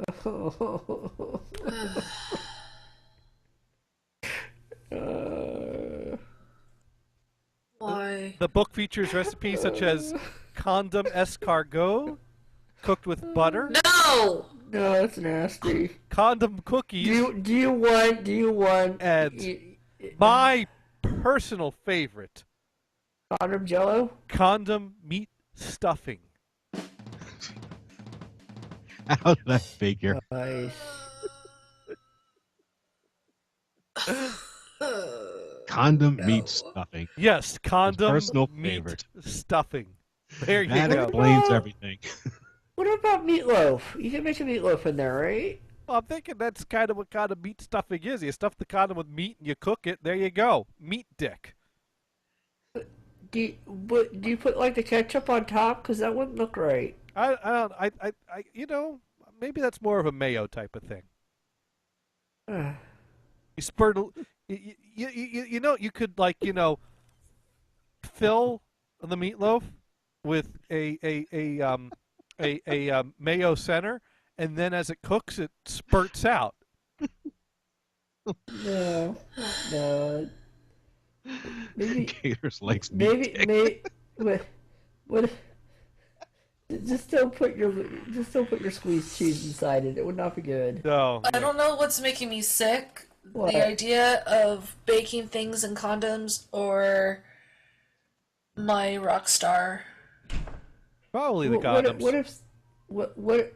What if someone accidentally flipped the condom inside out? Then you'd have Hey, who's got the ice cream man there? me. Oh, can you grab me a bomb pop? I don't know, man. My ice cream man likes me. He drives like right outside my condo sometimes, so I can like hand him money through off my deck if I wanted. Nice. I like the shark ones, the lemon lime. The lemon lime shark ones. Yeah. What was that? He went by my street. There's no kids out right now. Aw. Yep, there's no kids. They went right by my street today. All right, Mars, you got your own personal stalker. The ice cream man? Yeah. The ice cream man can, 'cause he mixes it with love and makes the world taste good. Oh, Yeah, I can hear it now. Come here, little blind man. You want some candy? I don't want candy. That's not why you get the ice cream truck. You get ice cream. you can get candy from an ice cream truck. I remember this because when I was a kid, I remember. Here's the thing. I got a That popsicle makes no stick for you. sense. Why would I want candy from an ice cream truck when I can eat ice cream? Well, I remember when I was a kid. You see, when I was a kid, we would get $1 for the ice cream truck. And I remember one day, one of my neighbors, she was eating gobstoppers. I was like, "What's that? It's gobstopper. Look, it changes color. Look, now it's green. Look, now it's red." I'm like, "Oh, that's cool. Where do I get those?" The ice cream truck sells them. And I was like, "Oh my God, I want those." So when I got my next $1, I had thoughts of ice cream far from my head. I'm getting the box of gobstoppers is what I'm getting.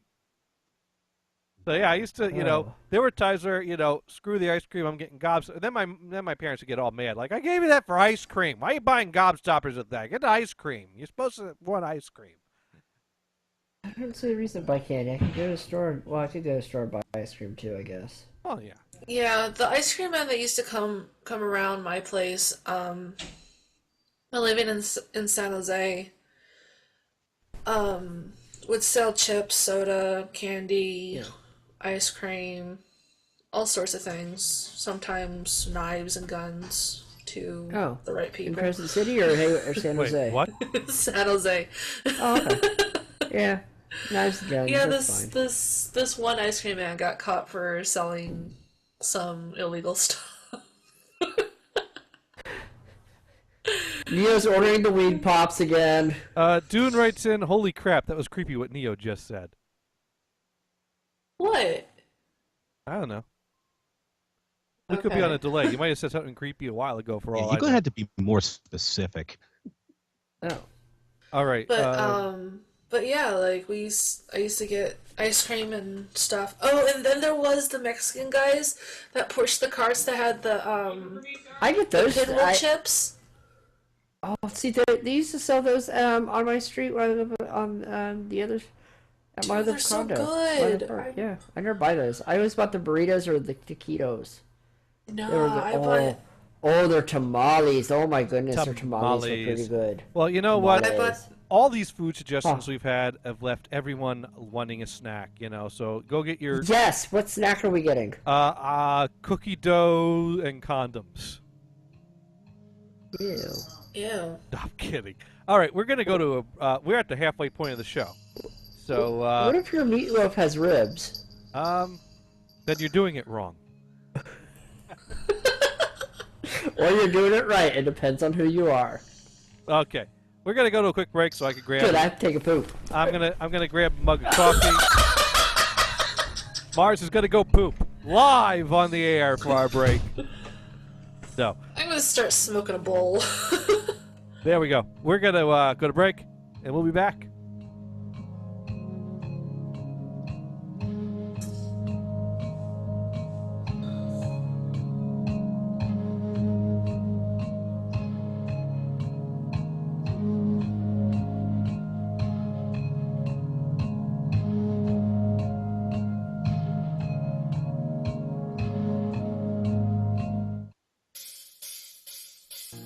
Turn around and see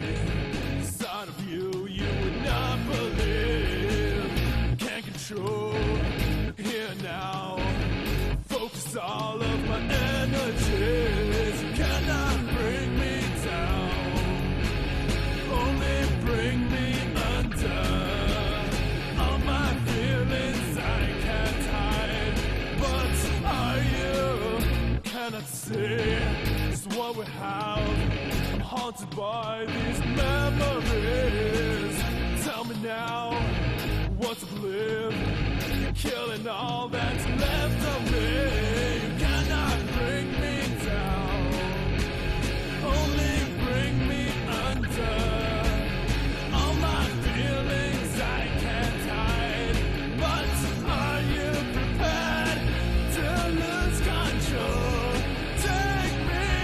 Take me under, now prepared to view my world. Are you born?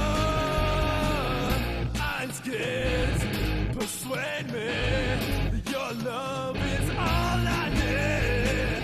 Sit and wait for your call. Can I take this fantasy? Can I bring me down? Only bring me under. All my feelings I can't hide, but are you prepared to lose control? Take me under, now prepared to view my world. Are you for me? For me? For me? For me?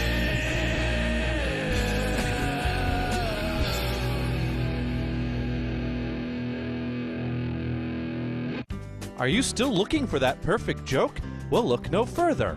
Come on down to Damon's Radio Show. At Damon's Radio Show, we've got all your favorite joke varieties. We've got everything from Angry Blind Man to whale dildos. All available in a wide variety of shapes and sizes. All lame-proof to provide added protection from cheap forged puns or unexpected unfunny callers. And here at Damon's Radio Show, there's lots of fun for the whole family. Come on by and spend a day browsing for that perfect joke and then enjoy a cold mug of Stone Smoke Porter. And spend an evening with us admiring the beautiful starlit sky looking for UFOs. So if it's a funny joke and family fun you're looking for, come on by to Damon's Radio Show. Pick out a joke and enjoy some UFO spotting today. Damon's Radio Show, located in lovely Fords, New Jersey, right at the corner of Route 1 and 27. Just a stone's throw from Cabo San Conti Lake.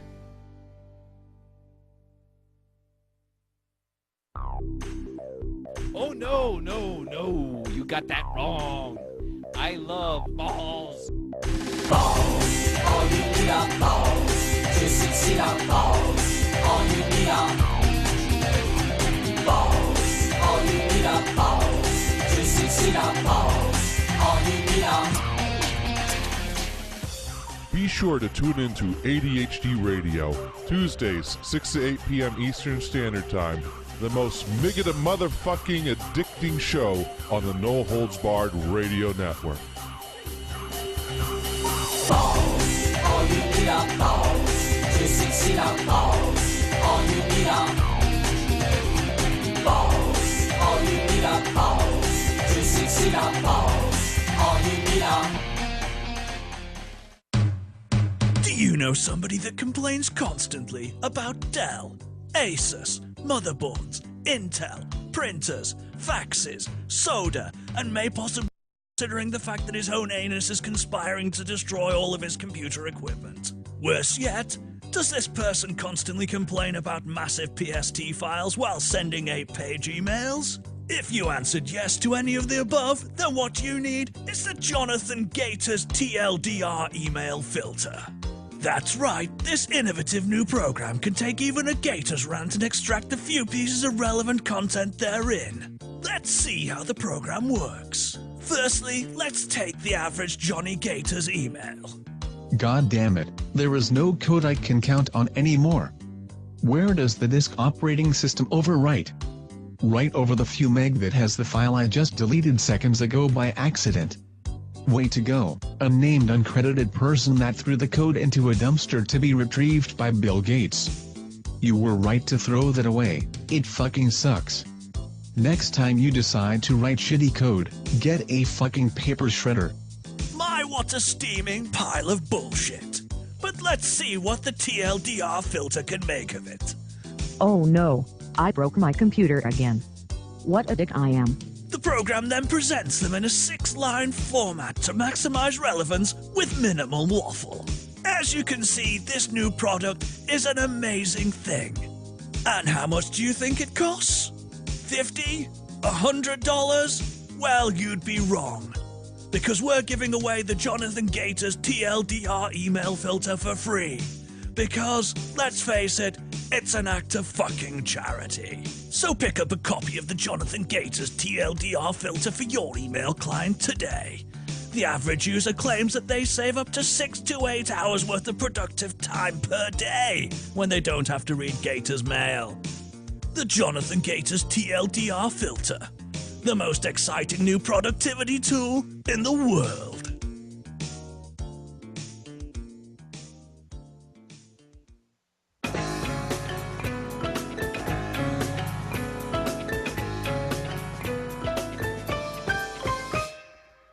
And we're back with more of the real. Oh, I want that filter. No holds barred. You want the what? I want that email filter. No, you can't have the email filter. It's not No, for you get it for free. You gotta listen to Hot Summer Sheep for more info. Woodshop writes in, the TLDR filter needs updating. It doesn't have Blogspot, Facebook, or Twitter support. Oh god, we need to put some freaking Facebook so you don't get your games. You like blocking the games out. Let's see if Fuck Screen Names is online right now, so I could suggest that to him. Great. No, he's not online. Ah, shit. Yeah, he doesn't want to talk to you anymore. Oh, he's still on my contact list. I tell you who I never see online anymore is Findeer. Although he does respond to emails. And he's always got to be difficult. But anyways, we're back. Oh, and Leo's online. He doesn't respond to me anymore, but he hasn't blocked me. Anyways, we're back for the second half of the real No Holds Barred Radio. Right here. Now, cool. You know, Mars sent me some links before the show started. And he sent me a link from Fox News. And I'm wondering, what do you I mean, do you like? Are we going to start covering fiction on this show now? I mean, yeah. Did you look at the topics I sent on Fox News? Well, you sent me a topic from Fox News. KFC apologizes for banning wet wipes at halal restaurant. Of course, you bring up Snopes, you find out that the whole thing was just a misunderstanding, and was blown out of proportion. Yep. Wait, Fox News exactly getting the topic wrong, blowing it all out of proportion for their own political agenda? No, say it's not so. God, do they want anyone to take them seriously? Jeez. Oh dear. All right, well, I'm just going to read the Snopes article because this actually has, like, facts in it. On the 29th of September 2014, the British tabloid Mirror published an article claiming that a halal-only KFC refused a customer's request for sanitizing hand wipes. The reason? Wet wipes contain alcohol, which is forbidden by Islam. The Mirror quoted 41-year-old Graham Noakes' account of his visit to a KFC outlet in Leicester, England. Noakes said that he requested a sanitizing hand wipe, but workers at the KFC informed him that the branch did not provide them due to their alcohol content. They told me it might offend other customers. I explained that it wouldn't affect me. In fact, I told them I like alcohol, so it wouldn't bother me in the slightest. When they wouldn't give me one, I was disgusted. I will never be going to KFC again, because, heaven forbid, I just use a napkin or visit the restroom and wash my hands with some soap. You know? First of all, talk about... Maybe he wanted to lick the alcohol pad for a chaser. I'm thinking so. You know, I think this is like that guy that drinks the vanilla extract off the shelves in a Walmart. Uh-huh. Every Walmart's got one of those, right? But, yeah. No. I mean, talk about first world problems. Noakes felt that that KFC's rejection of sanitizing hand wipes as non-halal could have bigger implications. Why shouldn't I be allowed a wipe for my hands? They use wipes in hospital. What happens when we start being told we can't have wipes there? Suleiman Nagdi of Leicestershire's Federation of Muslim Organization commented to the paper, indicating that restrictions on the consumption of alcohol by Muslims did not extend to the use of sanitizing hand wipes, calling the practice bizarre. He explained, I know alcohol is prohibited in the Muslim community, but I don't understand why I can't use hand wipes. There's nothing wrong with it. Using alcohol doesn't mean you're consuming it. It seems like an unusual decision to be made. I've never come across anything like this before. KFC has made a commercial decision to do this, and now the Muslim community will face backlash. So even the Muslims are like, what the hell? This sounds stupid. However, the lack of wipes at the Leicester KFC appears to have been a misunderstanding rather than a commercial decision. A spokesman for the fried chicken chain told the Mirror that sanitizing hand wipes have been approved for both halal-only and non-halal KFC branches in the UK. Our alcohol-based hand wipes are approved for use in all of our restaurants, including those who are part of the halal trial. There was a misunderstanding at the store in question. Basically, some dumbass making minimum wage misunderstood something, or someone relayed the wrong message to someone, and this was a isolated incident of stupidity is all it was, not a corporate decision. I thought it was hilarious myself. Not an attack from the Muslim community on the rest of the world, like, certain outlets would like to make it sound like. Nagdi said that misunderstandings like the one at the Leicester, if I keep saying it differently each time, one of those has got to be right? At that KFC may not be malicious, but damage is done to Muslim enclaves by such rumors nonetheless. Sometimes the intention is sincere, but they do need to understand the repercussions of this upon the community. We have all the bigots coming out and saying, there you go again, the Muslims are demanding something, when it is not the case that we are demanding anything. It is ridiculous to suggest that this is some kind of demand from the Muslim community. Both Noakes and the Mirror framed his interaction with KFC as a refusal, as if the KFC outlet was in possession of sanitizing hand wipes but had opted to withhold them from customers. KFC said the lack of hand wipes was a misunderstanding, and not all branches of fast food outlets offer hand wipes, regardless of the eatery's halal status. Yeah, I have to say, the KFC I go to, they have plenty of napkins, but they've never given me a hand wipe. Now, I've never asked for a hand wipe, but I figured if they had them, they'd probably be handing them out. So, once again, talk about your first world problems there. I get hand wipes when I order. I get the alcohol hand wipes when I order my spicy barbecue.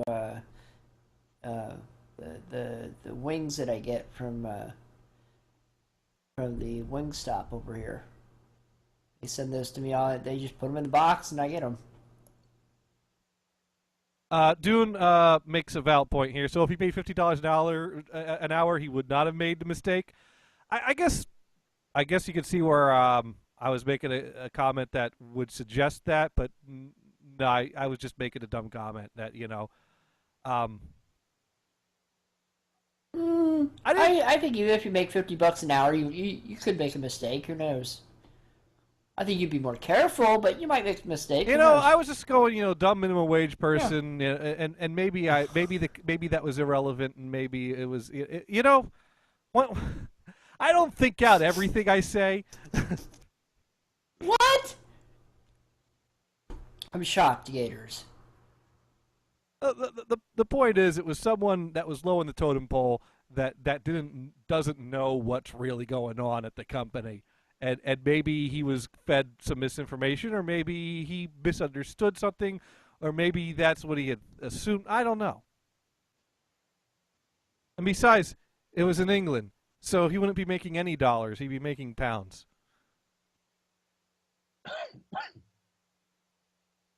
Yeah. All right. Pounds and pence.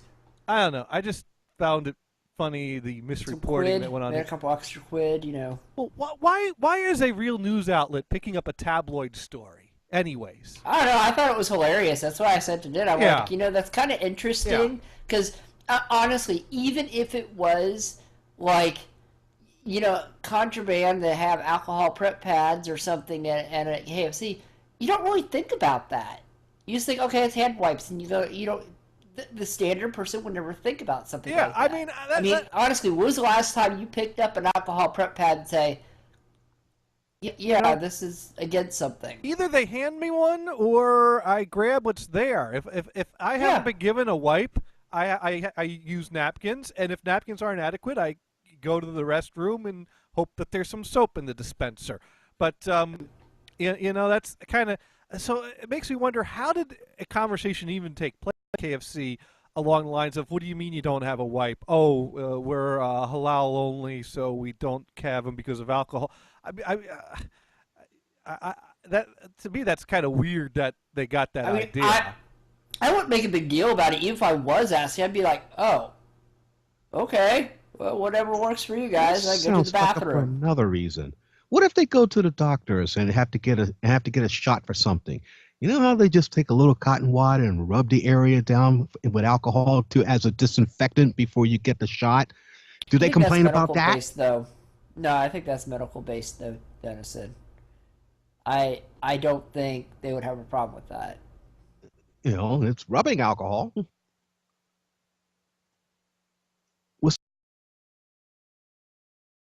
Using these handy wipes, with Jack Daniels. No, so you'd have a box of them in the back room. Venison, but you're asking the wrong question. No one had a problem with the wipes. It was just assumed that someone had a problem with the wipes. Now Dune's claiming that the Fox story was just as accurate as the Snopes story. They did mostly read the same way. We'll see. Well, no, but the Fox News story has a headline of KFC apologizes for banning wet wipes at halal restaurant. I mean, so right there, the headline suggests that there was something to this, whereas it was really just a misunderstanding. Now let's go to the content here. Nothing cleans grease off dirty fingers quite like a wet nap, but one KFC customer was recently refused a wipe at a halal-only restaurant because he was told it violated. All right, so that's true that he was refused and he was told that. KFC operates at dozens of, so it now starts going into focusing on the halal stars. Customer Graham Noakes said the chain refused him the wipes because they were soaked in rubbing alcohol and told it was forbidden. Let's see. He told British newspaper he was disgusted. A spokesperson for KFC initially defended the location's decision, stating whenever possible. So a spokesman backed that up. That's kind of weird. But the town's local Federation of Muslim Organizations questioned the chain's policy, calling it bizarre. I know alcohol is prohibited in the Muslim community, but I don't understand why. Really what it was, I felt the headline of the article was a little misleading on the Fox News site. That's what I felt. Oh, that's never happened either. That sounds like a good beginnings of a couple prank calls to some KFCs myself, but...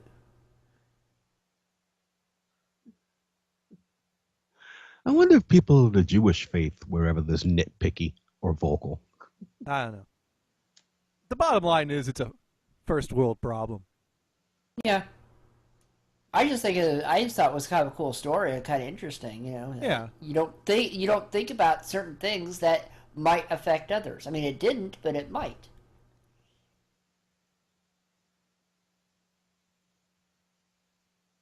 Yeah. I'll try to pick which story to go next, see if I have a good transition. Can beer make you smarter?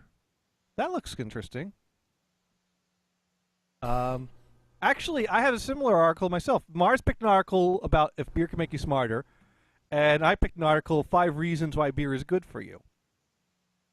So, if you're allowed to drink alcohol, go with beer, and here are plenty of reasons why. There we go. I transitioned perfectly. Yes. So let's see. Can beer make you smarter? Researchers have demonstrated that xanthomel, a type of flavonoid found in hops and beer, improved cognitive function. What's in the beer? Xanthomel. Okay, I just want to make sure. That sounds made up. No, that sounds like something you'd read on a list of ingredients. Yes, it's probably blue. Let's see. Scientists think it could be used to treat metabolic syndrome associated with obesity, as well as age-related deficits in memory. So drink beer and you'll lose weight and have a better memory. All right. So there's no such thing as a beer belly. Gators. See, you're drinking the yellow water. That's not going to help your memory at all. See, this is a lengthy article to read through and pick out the highlights from. Mine is more of a list. So let's. But some of the benefits of beer. Beer may help reduce arthritis risk. In a recent study in arthritis and rheumatism, a woman who drank 3 to 5 beers per week had a 31% lower risk for rheumatoid arthritis. It could help build strong bones. Why drink milk when you can drink beer? There we go. You shouldn't start pouring beer in your morning cereal, but a glass or two of suds has been linked to better bone strength and health, according to a study in the Journal of Science of Food and Agriculture. Beer is rich in dietary silicon, which is a key ingredient for increasing bone mineral density. Can't decide which brew to buy? Go for one's rich in malted barley and hops, which contains the highest level of silicon. It may prevent kidney stones. Around 30% of Americans will have a kidney stone in their lifetime, according to a study in the Clinical Journal of the American Society of Nephrology. Luckily, the study also found that men and women who report drinking a moderate amount of beer were found to have a 41% reduced risk of developing a stone. See, Damon needed to drink more beer, is what he needed. And it could keep your brain sharp. With higher silicon levels? Yeah. Yes. Great, you'll grow boobs.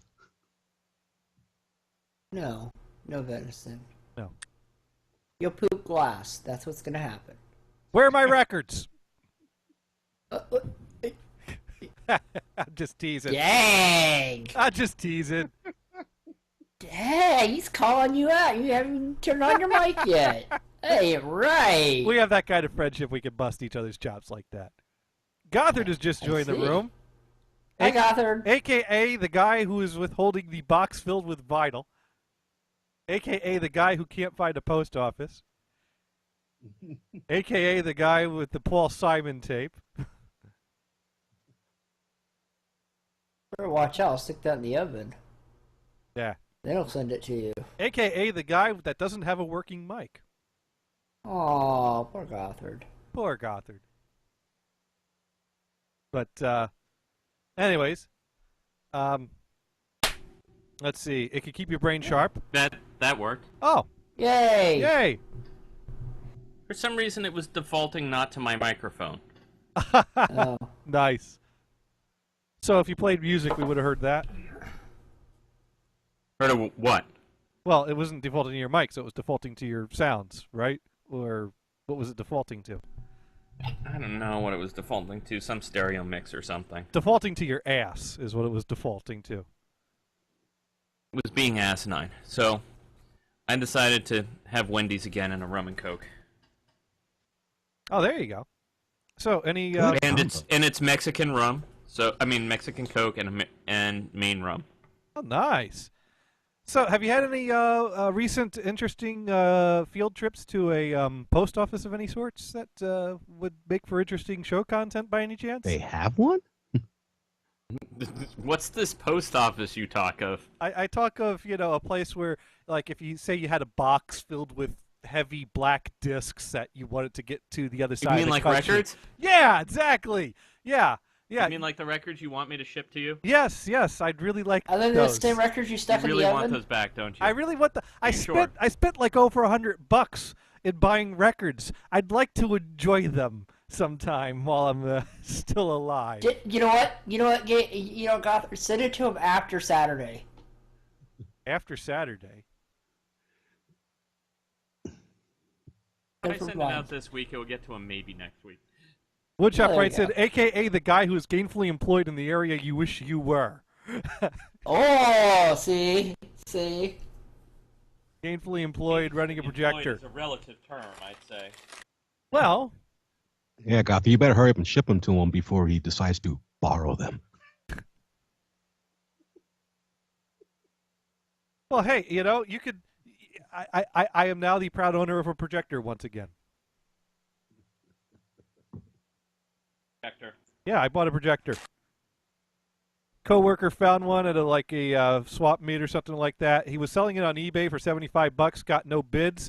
He relisted it for $45, and I said, I'll give you $45 for it right now. What is it, an 8mm one? It's a Super 8, and it's a more modern Super 8. It does sound. It's a nice.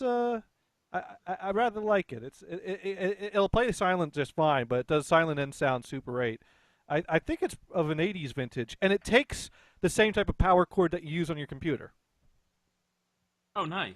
Yeah. Yeah, it's the exact same one, that he had for free, but threw out. Well, yeah, I used to have one that I found in the trash working at the garbage company, but when I moved up to Maine, I threw out anything I didn't care about. And my thought was, we have a family projector.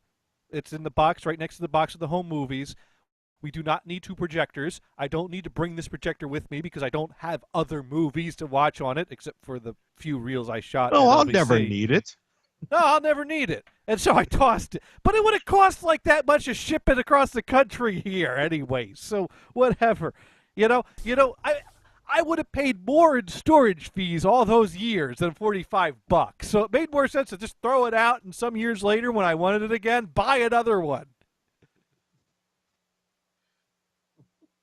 I defend my position. It's a Bell and Howell. Let's not talk about your Ooh. positions. Bell and Howell 33 SR, if you want to Google it. What's on top and what's on bottom? Wait, what are you responding to me, are you? What did he say? Never mind, it's What's past. on top and what's on bottom? Oh. But anyways, it's a Bell Howell 33 SR, which if you do a Google Images search, you'll see lots of pictures of it. It's a nice, snazzy looking unit. Bell and Howell makes good stuff. Yeah, and like I said, it's a more modern Bell and Howell. It's So that's good stuff. Yeah, I'm quite happy. It's with not it. a tower. You don't want tower. No, it's not a tower, and it's not a Sears. The family projector is a Sears. Although actually it's a Sears, I think it's made by Bell & Howell, but it's got the Sears logo on it. Like you can find the same model that doesn't say Sears on it and says Bell & Howell. Oh, good stuff. Yeah. Oh, yeah. Yeah, the only thing is it doesn't do regular 8. Some of the projectors would do both super and regular. This one only does super. But that's okay. I don't have any regular 8 films. Although, I found, which is kind of cool, being that I bought this, and it's like, well, what else can I do for fun with a projector? Well, really, it only does one thing, and that's play movies. So I went on eBay, and I took a look to see, well, what could I find for fun?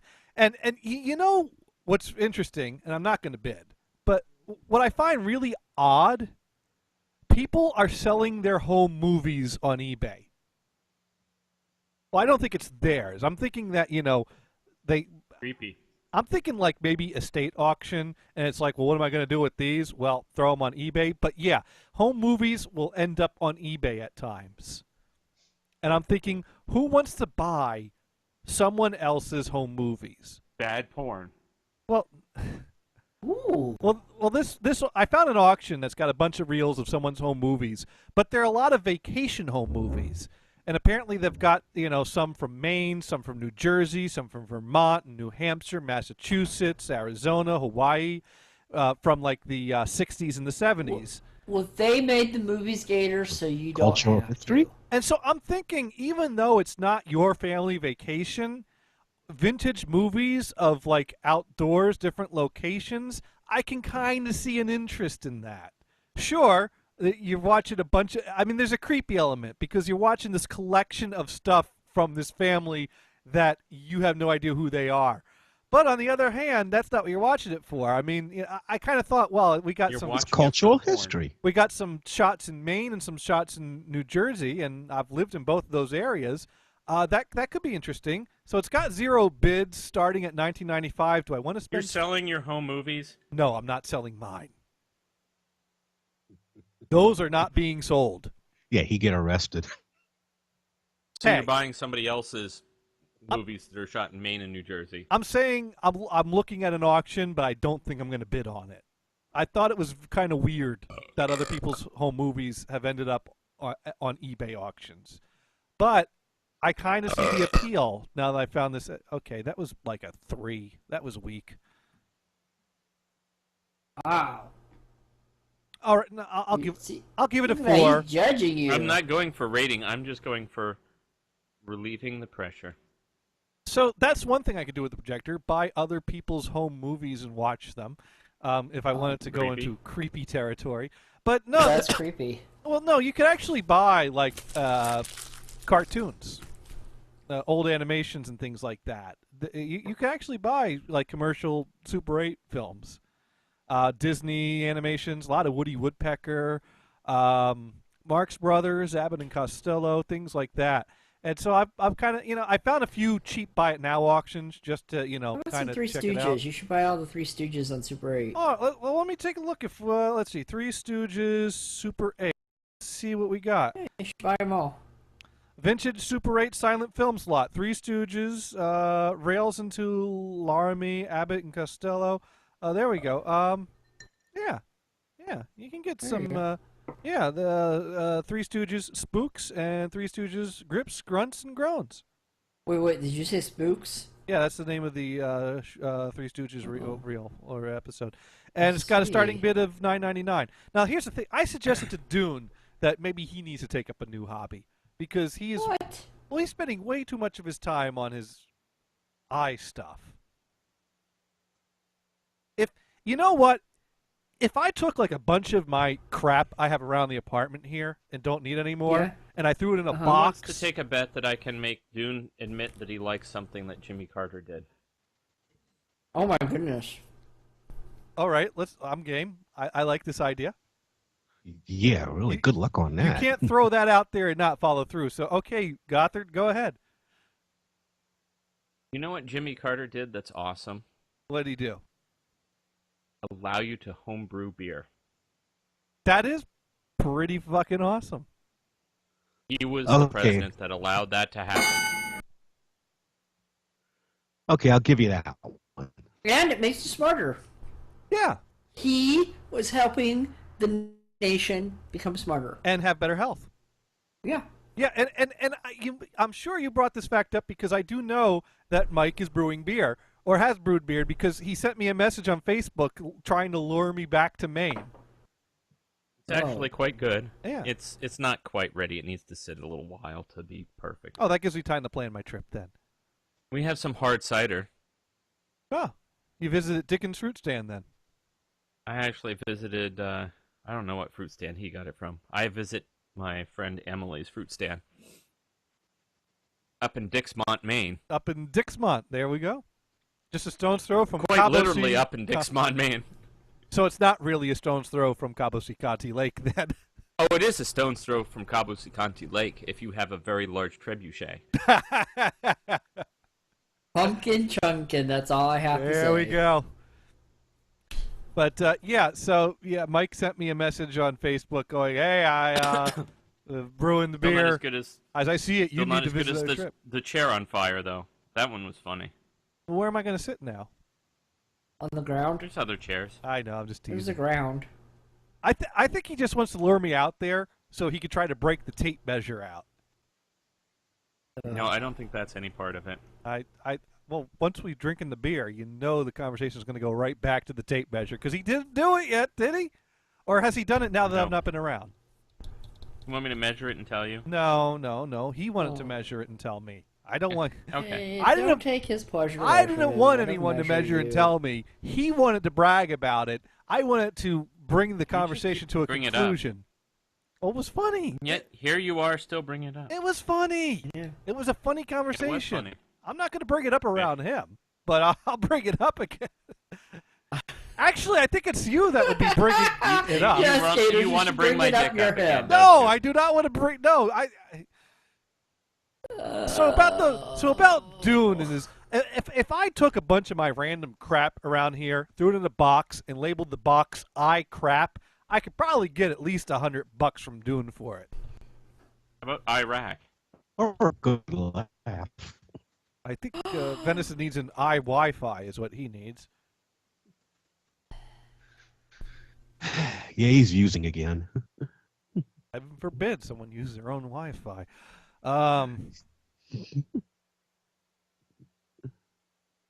Anyways. Well, you should go find this guy and tell him to upgrade his internet so you can steal more of it. Yeah. Comcast. Or clean out his computer.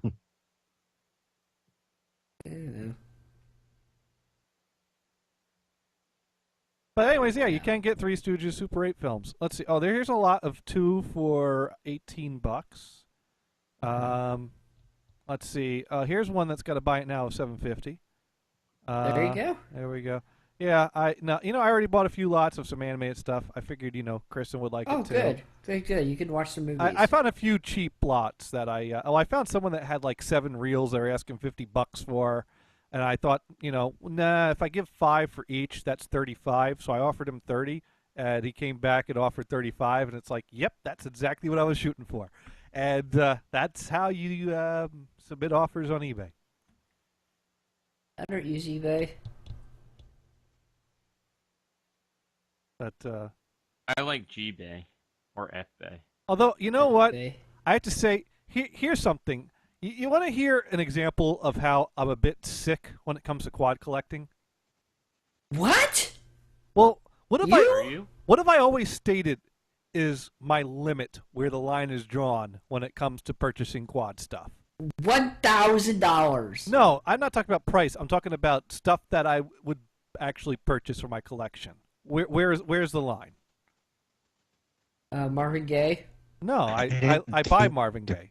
Was one. Yeah, I know. That's one of the problems. Barry Manilow? That would be it. I have always said I will never buy a Barry Manilow quad album. How about the Doobie Brothers? You did. No, I haven't. Did. I have not bought a Barry Manilow quad album yet. Carl Perkins? Well, here's the Chet Atkins. Here's the thing. I am into. I do have a Chet Atkins. Is it Chet Atkins? I have something.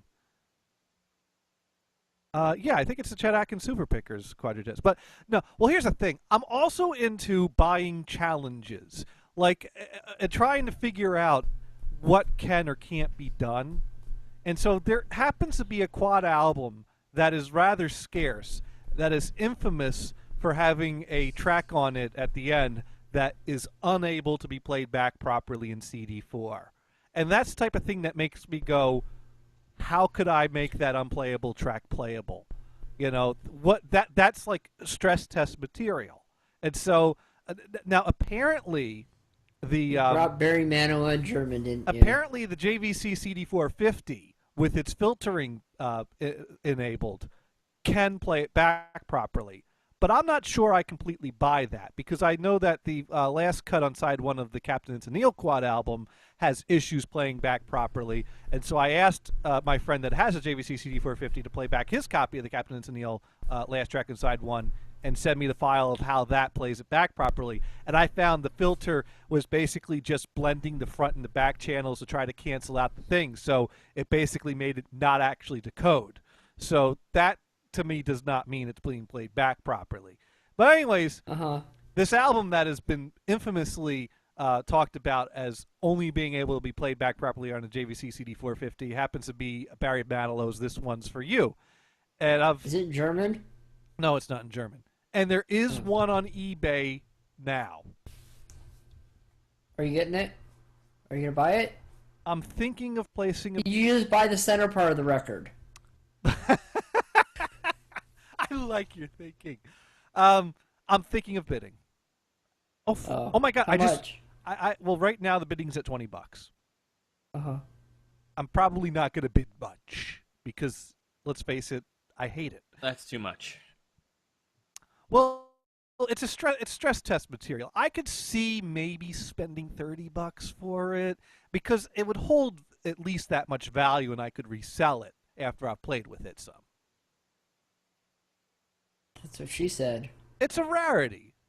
Also, it's a quad rarity, and it's got this weird thing about it that draws me to it, even though I hate the music on it.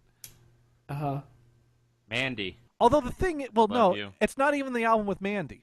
Mandy's on Barry Manilow too. I write the songs that make He the didn't young write that girls song. swoon. He did not write that song. He did not write the song, but he sang it. He did not write the song. I write the songs. So? Then why'd he lie? Because he said he wrote the songs. He should be lying in his own record. Dune just sent me a link. iAddict. There are over 500 addictive chemicals in a cigarette. There are over 500,000 addictive apps in the App Store. iPhone, iPod, iPad, iTouch, iHome, iTunes, iBook, iWatch, iMac, iCloud. I do everything so that human interaction is no longer necessary. And if I can't, there's an app for that. But you know what? The watch is not in that because it's not an iWatch anymore. They changed it. It's the Apple Watch. They changed it. Yes, they changed it. So, anyways, I'm about as addicted to quad as Dune is addicted to eye stuff. And I might actually break my own rule and bid on a Barry Manilow quad album. What? But here's and the thing is that it's the guy that has a JVC CD450 that's selling it. So I could get the files from him to compare how the JVC CD4 plays it to how my setup plays it. Does his play it correctly? I don't. Well, the thing is that when they say the JVC CD450 can play it correctly, I don't believe them. I think it plays it without CD4 distortion, but I think it does that by canceling out the decoding. And that I'm basing that on the file he sent me of the problematic track on the Captain and Tennille album. I'd bring up the files right now to demonstrate for you, but we already have under 20 listeners as it is right now.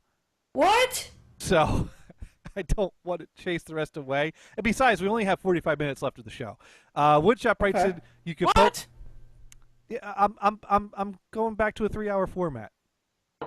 Oh, God damn it. Well, actually, I'm doing it this week because I bought a gift for Kristen, and I got to pick it up at no more. I got to pick it up at the store, and the store is open to 9. And so I figure I'll end the show at 8. Is it a munchie meal? No, it's not a munchie meal. But that's open till 11, so those are good. That's open 24, the drive-through. I love the munchie. I know, I've been there at 11 o'clock at night. Yeah. They're pretty good. Let's see, Woodshop writes in, you could poke out one of Dune's eyes and then send him an eye. For Dune.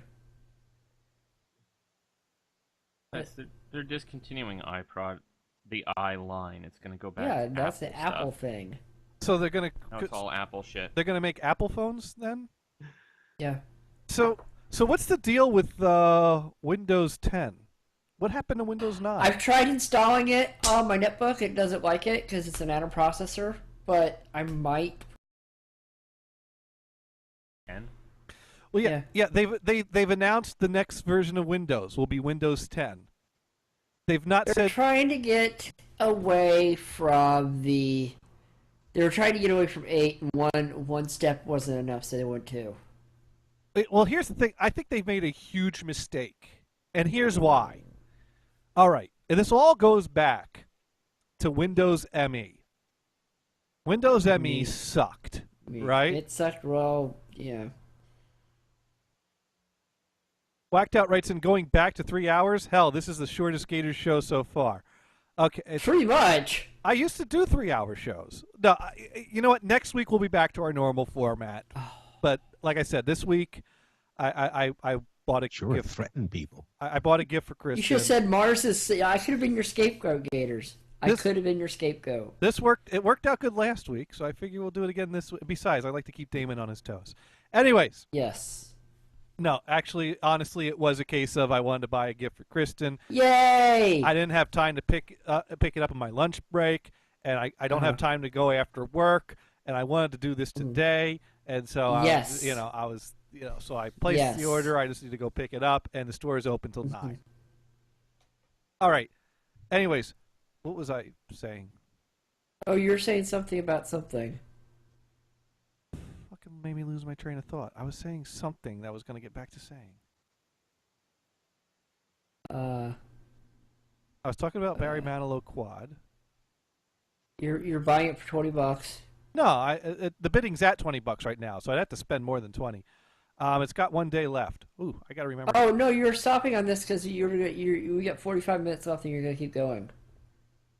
Right, but I was on something else. Oh, I forgot. Well, you know what you do when you drink beer? You hang out and get drunk together. And apparently, there's some science behind that now. Oh. Male bonding over booze is a ritual as old as booze, but modern science may have finally shed some light on why getting sloshed with your mates can seem like a particularly male pursuit. Smiles are contagious in a group of men sitting around drinking alcohol, according to a study announced Tuesday in the journal A Clinical Psychological Science. This suggests that booze serves as a social lubricant for men, making them more sensitive to social behaviors like smiling and freeing them to connect with one another in a way that soda can't. Lest that strike you as Like laughably... suggesting going skinny dipping and touching each other. And, Ew. well, he only wanted to touch you. He didn't want to touch me.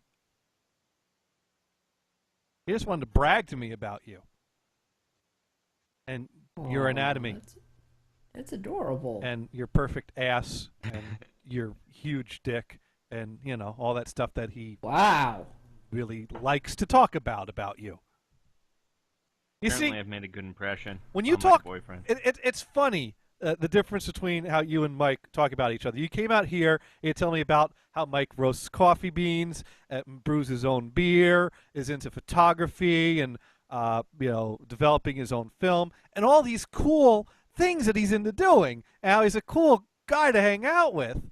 I go over there, and he talks about your ass, your dick, your underwear. You went toe-to-toe with him drinking. The more drunk he gets, the more horny he gets. I should have told you that ahead of time. Yeah, you might. Well, that would help because... But I thought that just kind of goes hand in hand with drinking. Well, he brews his own beer. Of course I'm going to get drunk. Gators, you did say social lubricant right there. I heard you. Yeah, yes. It's a lubricant in more ways than one. But apparently guys get drunk together and their smiles start, like being contagious. Like one guy smiles, the other guy picks up and starts smiling, whereas this is something that guys don't do sober. And apparently it doesn't work if you get drunk with females present. If a female's present, you get drunk, the smiles aren't as contagious. So apparently just guys alone being guys drinking beer, they start smiling at each other. That kind of sounds kind of gay the way I just put that. It is. Dune writes in Skype not working. It's up and Venison's on it. I didn't see it come in.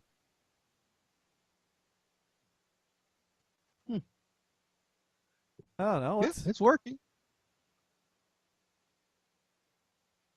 All right, let's see. Let's see if I can invite him. Here we go. Invite to group call. Let's see if he's around. Let's see if it works that way. I don't see him yet. Boop, boop, boop. I'm making the sounds for Skype to try to encourage it to do what I'm asking it to do. Hello? Oh, there, I think it worked that time. You know, it didn't make any sounds like it was calling. It didn't make any sounds to indicate you picked up, but bam, you were there. Bam, I was there. You were there. Hi, my name is Dune. I'm an addict. Hi, Dune. Hey. Hey, maybe Venison could get a job at that warehouse I posted a picture of. Yeah. That'd be awesome. That would be. Hey, Venison, you like warehouse? You should work at a warehouse. Yeah, it was a picture of the Apple warehouse where they store all their money. It's like the size of a small city. Nice. Oh, I'll get a coach to help me borrow some. Yeah, it's not stealing. It's borrowing for a really long time. Yeah. Just like the Super 8 movies from the storage room at my high school. Of some random basketball game from the 70s. I was going to find that and say, oh, that's who took it. If they ask for them back, they can have them. Yeah, we have to know the important things, though. Are there cheerleaders involved? I do recall seeing some cheerleaders in the background, but the camera work kept focusing on the players. You know, the bad thing is they're really cute until you think about that 70s Bush thing. Yeah. You just ruined them for me, Dune. Yeah. Oh, sorry. Next time when I queue up one of these movies to test the projector, because new projector I haven't used yet, I'm not going to put something I care about in it. So obviously, basketball game's going to be the first thing played on this projector. all I'm going to be thinking about now is those cheerleaders there, those high school age cheerleaders. They got bushy bushes. That's all I'm going to be thinking about now, and it's your fault, Dune. You're turning me into a perv. I do what Good I job, can. Dune. Yes. You know, though, if I can't convert you to the Apple side of life, you'll make I'll me at least think of make you Bush. perv. That's right. So right. Dune, I just have to ask: did Jimmy Carter do one nice thing during his Oh, career? he did a lot of nice things. He built houses for people. His brother was But I kind of a meant beer. as- His brother had a beer company that I think you can still buy that beer too. You could buy cans of it. I don't. Yeah. And it probably tastes as good as it tasted back then. Back then, I bet you're right. Well, I think at some point later on, he pretty much said that it was pretty awful. He probably wouldn't have drank it either. But it's great watching the commercials of him talking about how great it is. Yeah. Billy Beer. No, I did not know he had anything to do with it. That's just pretty cool. He was just a spokesperson. No. I meant the home brewing. Yeah, that Legalizing is cool. Yeah. That should have been enough to get him reelected. I think he should have pushed that a little bit more when he was. It should have been what he ran on. It should have been, instead of Reagan running on, instead of being so focused on getting those damn hostages out, he should have been said, "Don't worry, I brought you beer. You can make your own beer. I brought you right. beer. Everybody's dead, but you can have beer." Here's to the hostages with this homebrew Still- beer, courtesy of me. It's still a good campaign strategy. Absolutely. Hey, he lost just about every state anyways. It couldn't have gone any worse. Yeah. That's true. That is true. Oh well. Yeah, well. He lost to jelly beans. So do we know what the present is, or is that a surprise? Well, yeah, it's a surprise for Kristen. I know what it is. Okay, Well, so she we might be won't say listening, it so won't You tell. just don't want to Yeah. say it out loud, so she might actually hear what it is. No, yeah. See, that's the He thing. wants Is to surprise her. I basically told her, hey, after the show, we're going out for a surprise. Okay. We'll get to her Yes, next time. don't say a word. It's a brand new shiny nickel. A nickel. Did you buy her a Corvette? No. It's somewhere in between those two, though. Now you know I'm looking up the closest Apple store to you to find out what time they close. And it's 9 o'clock. Well, let's see. There's one in Fremont. There's one in Palo Alto. If it's there's 9 one in o'clock, I'm going to use the Cupertino. process of elimination. There's one in Valet. I'd imagine there's lots of stores in the area that close at 9. I know what you're not going to get is an iPhone 6 Plus. Because they store those in that other warehouse I have the picture on the side of. Yeah, you know. And as you see from that picture, that one's empty. So Dune, why don't you get the phone through your provider? I am. My understanding is the provider. Man, your provider sucks. Then No, you cannot buy them anywhere. I'm telling you, Everybody's out. We ordered an iPhone 6. It showed up yesterday. You didn't tell me if it was a 6P though. Is it 6 or 6P? Oh, I see. You can walk into the store and get a 6. But you can't get a 6P. But what's the 6P? Correct. The 6 Big Plus? It's the big one. I don't want the big one. Dune wants a big one. Why would you want the big one? I need the big one. 'Cause Oh, you got to put it in your skinny jeans and sit on it. Thank Son you, of a thank you, bitch. dude. Thank you, dude. That's 2 hours 26 minutes. There we go. You know, Thank you, Gothard. Liam has another great isolation You're from last welcome. week. I need to clip both of those and see if I can make those work together. One. Oh man. I didn't think I was at least. Well, damn you, Skype, and your good sound. Oh man, I almost want to stop recording right now just so I can go pull See, it up. That's back. See, next I'm gonna start calling on the phone from now on. Oh jeez, we're gonna have a new Dune button. We're gonna have to, That's right. we're gonna have to give you your own page soon because we Yeah, already my have. my little slate there. For, Yeah, we already have. Here we go. Of course, and we've got. Which, by the way, when I listened to the show while I was at the rig, working on third shift, I did like that you did open with that. Yeah, well, I if I think of it, I do try to open shows without you with that to have you kind of there in spirit. Yeah, I thought that was pretty good. Even though it was really no holds barred squared for the rest of the show. Yes. Yeah, it pretty was. Pretty much. It turned into no holds barred squared off at the end of it. Yeah. I think we kept things as fairly civil, relatively speaking. Yeah, you did. Yeah. You did. Yeah. But of course, we've got Cunt! You know, and For God's sake, shut up! And of course, that's so violent. My personal favorite. When I have a hard day on the farm, I love drinking the sweat of two gay dogs. There you go. So now I got to. You know what's really sad? It's such a profound statement. I mean, that's not even. I can't even say I was reading that. You can say, well, I was just out of context. I was just reading something. You came up with that on the spot. It was a beautiful moment. Immediately followed by Gators, don't you dare. That's right. I knew it right off the bat. I was like, here we go. Yeah, you do. Here we go. Yep. Exactly. There we go. Oh, so yeah, someday I'll have a phone. Someday in November. Yep.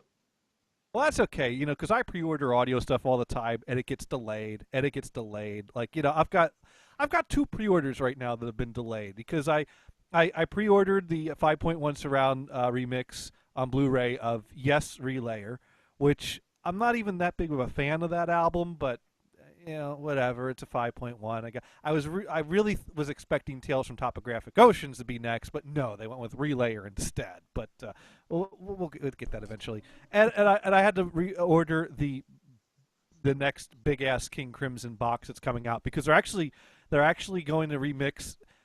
It's one of these boxes that collect like every live show they have on tape, and some of these were actually recorded on multi-track. And so they actually made quad mixes of a few of the shows, but you can only get it in that big-ass box. There you go. They suck you into big-ass box. Well, I guess that happens. That's we just, we only want one thing, but we buy 12. Well, I think I'm going to listen to the whole box, but I probably would rather buy just that disc by itself because the rest of the box is I'll probably listen to it once. Depends on who sends it. Well, it's like Woot. You and I both had our Woot, up and downs. Yeah. Oh. Since they've kind of, well, like I ordered something for our son, and I ordered it like, literally one day and got it 1 or 2 days later, because of their ties with Amazon. Sometimes stuff will just lightning ship. And the really funny thing was I ordered on a Monday. I got it on a Wednesday. Or what? No, I take it back. I ordered on a Sunday. I got it on Tuesday. Today, in my email, I got a shipping notification for it. Nice. Yes. So faster than their notifications. I guess better late than never. Yeah. But it seems to be I got their a shipping shirts. notification for something I received yesterday. I think they intentionally ship their shirts really slow because the shirts are something that they have an option to pay more for faster shipping. So you're not going to get people to pay more for the faster shipping unless the normal shipping that's free really sucks. So because they wait like a week at least before they even ship it. And then it ships out FedEx Smart Post, which means that they give it to FedEx, FedEx gives it to your post office, and then your post office gives it to you. So that way as many people touch it. They're damn well good and ready. I don't understand how it's cheaper for FedEx to give it to the post office and the post office to deliver it to you than to have just one person bring it directly to you. That's interesting. I don't know. You know what's really funny is that the camp that Mike has. Yeah. FedEx and UPS can deliver there. But the United States Postal Service thinks it doesn't exist. I'd like to say that's surprising, but there you go. It's our government at work. Stupidity. You can't get there from here, it says. Well, it's because they're trying to use their GPS. I had to bring it up because I know you do. You love that fact. It's funny. Well, I'm sure anything else. I mean, UPS and FedEx goes there, but I'm sure it's not free. So, I think that's the difference is when they're, when the government's, going to make up to and including 13 cents, to deliver that. Maybe it's not worth it. Exactly. Oh, darn. I don't get, I don't get the free catalogs that I don't want. Oh, yes. That's damn. Crap. Yeah, let's all move there if that's the case. Jeez. We wouldn't get our Woot shirt, so that would suck. Well, you'd have to pay extra for the FedEx shipping. Yeah, that's true. But you went to a lot of trouble to get your Woot random shirts. And I tell you, here's a great lead-in to everyone needs to tune in this Sunday to the Dune and Bob show. What? 6 to 8 Sunday? Eastern. Because yes, I will 6 to 8 Eastern? Dunes. I will wear my random Woot shirt. And I've got a bunch of random Woot shirts that showed up here. I'll wear one of mine too. We'll each be wearing random Woot shirts. And nice. I got to say, they're just such good deals. You just can't pass them up. And I love your take on it on Facebook. You took a picture of the shirt, which I chuckled at it. I thought it was great. And you're like, think of all the shirts you've seen on Woot that you don't like. Think of what would be left over that no one wanted to buy. Well, I realized that. This is how I realized that, is they also sold on Woot. They sold random unprinted shirts. I don't know if you noticed that or not. I've seen that. And they were like $5 for 2 shirts. And I'm thinking, hey, what could go wrong? Well, I found out what you get for the $5. You get a brown shirt, and you get the yellow shirt missing the happy face. You get the colors that no one wanted. Yes, absolutely. Yeah, I almost wanted to go out and get my face muddy and wipe and just see if it worked. But that's what you get, and it's like the Woot shirt. I got the tree hugging shirt was the one shirt. the green Woot shirt with the tree on it. Then the one you'll see Sunday. You don't like trees? Oh, I like trees. It's just I don't like big green shirts. I see. Green's not your color. Not my color. No, I think you look fine. Unless I was working at that warehouse where the money is, maybe I'd wear it then. Oh, there you go. Yeah, it's green, like money. Green for money. You're afraid that green has a negative connotation of green and that whole movement that is green, but no, green can mean many things. Mm-hmm. It's green for money. It's a money tree. A money tree. There you go. It's also green for just before you throw up. That's true. There's that too. I just think the irony of Venison working in a place that warehouses money would be great. I'm actually quite trustworthy. Oh, I'm not saying that you wouldn't be. I would. I worked as a trucker. I've transported some hellified things. I'm just saying it while you're sitting there, making your. Well, it'd be $15 an hour because that'd be minimum wage, but you're on that pallet. You're on that pallet jack moving, $2.3 million. I gotta admit, though, that time I was transporting about 1.5 tons of silver nuggets in the back of the van. It was tempting. Well, I got one. Silver nuggets. Yeah. Just from a solder place. Now, were you being followed by another car? Was that something that was? Because I remember some places will have a policy that if you're transporting certain things, someone has to come with you in another vehicle. Because there was. I wish. Because when I worked as a bank teller, there were 2 branches that were down the street from one another, and one of the branches was short on singles or something. They were short on cash, so they needed cash from the other branch to bring into that branch. And so they said, "Hey, Gators," because they all called me that. "Hey, the branch manager here needs to drive a bag of cash down the road. Could you follow him in your car?" I'm like, "What?" It's like, "Well, it's a policy. That way, if he takes off with the money, you report it to us, and we send the cops after him." Oh, I thought they were going to say you're supposed to chase him. So I had to follow with my car to make sure that he didn't run off with the money, which we all knew he wasn't going to. Either that or you make sure to have a deal that's 50-50 split. There we go. So everybody knows that $100 in singles is worth. Well, actually, I think it was more than singles. I think there was, there was thousands of dollars there. Not nearly enough to make it worth all the the risk of trying to get away with it. You know, it'd be enough for a fun shopping spree, but that's about it. It'd been worth the phone call back. Just, you know, make yourself sound like you're all winded and call them up.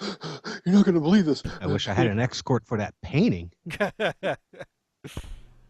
Fucking $2.5 million painting in the back of the van. I got to drive through the worst part of Newark. Oh God. Yep. Exactly. But you know what? The people that would rob you in that area would look at it and go, "The hell am I going to do with this?" Why do I want a freaking painting? We don't want that. They toss it. If it's got a $2.5 million price tag, don't figure something out. Well, why would you leave a price tag on that?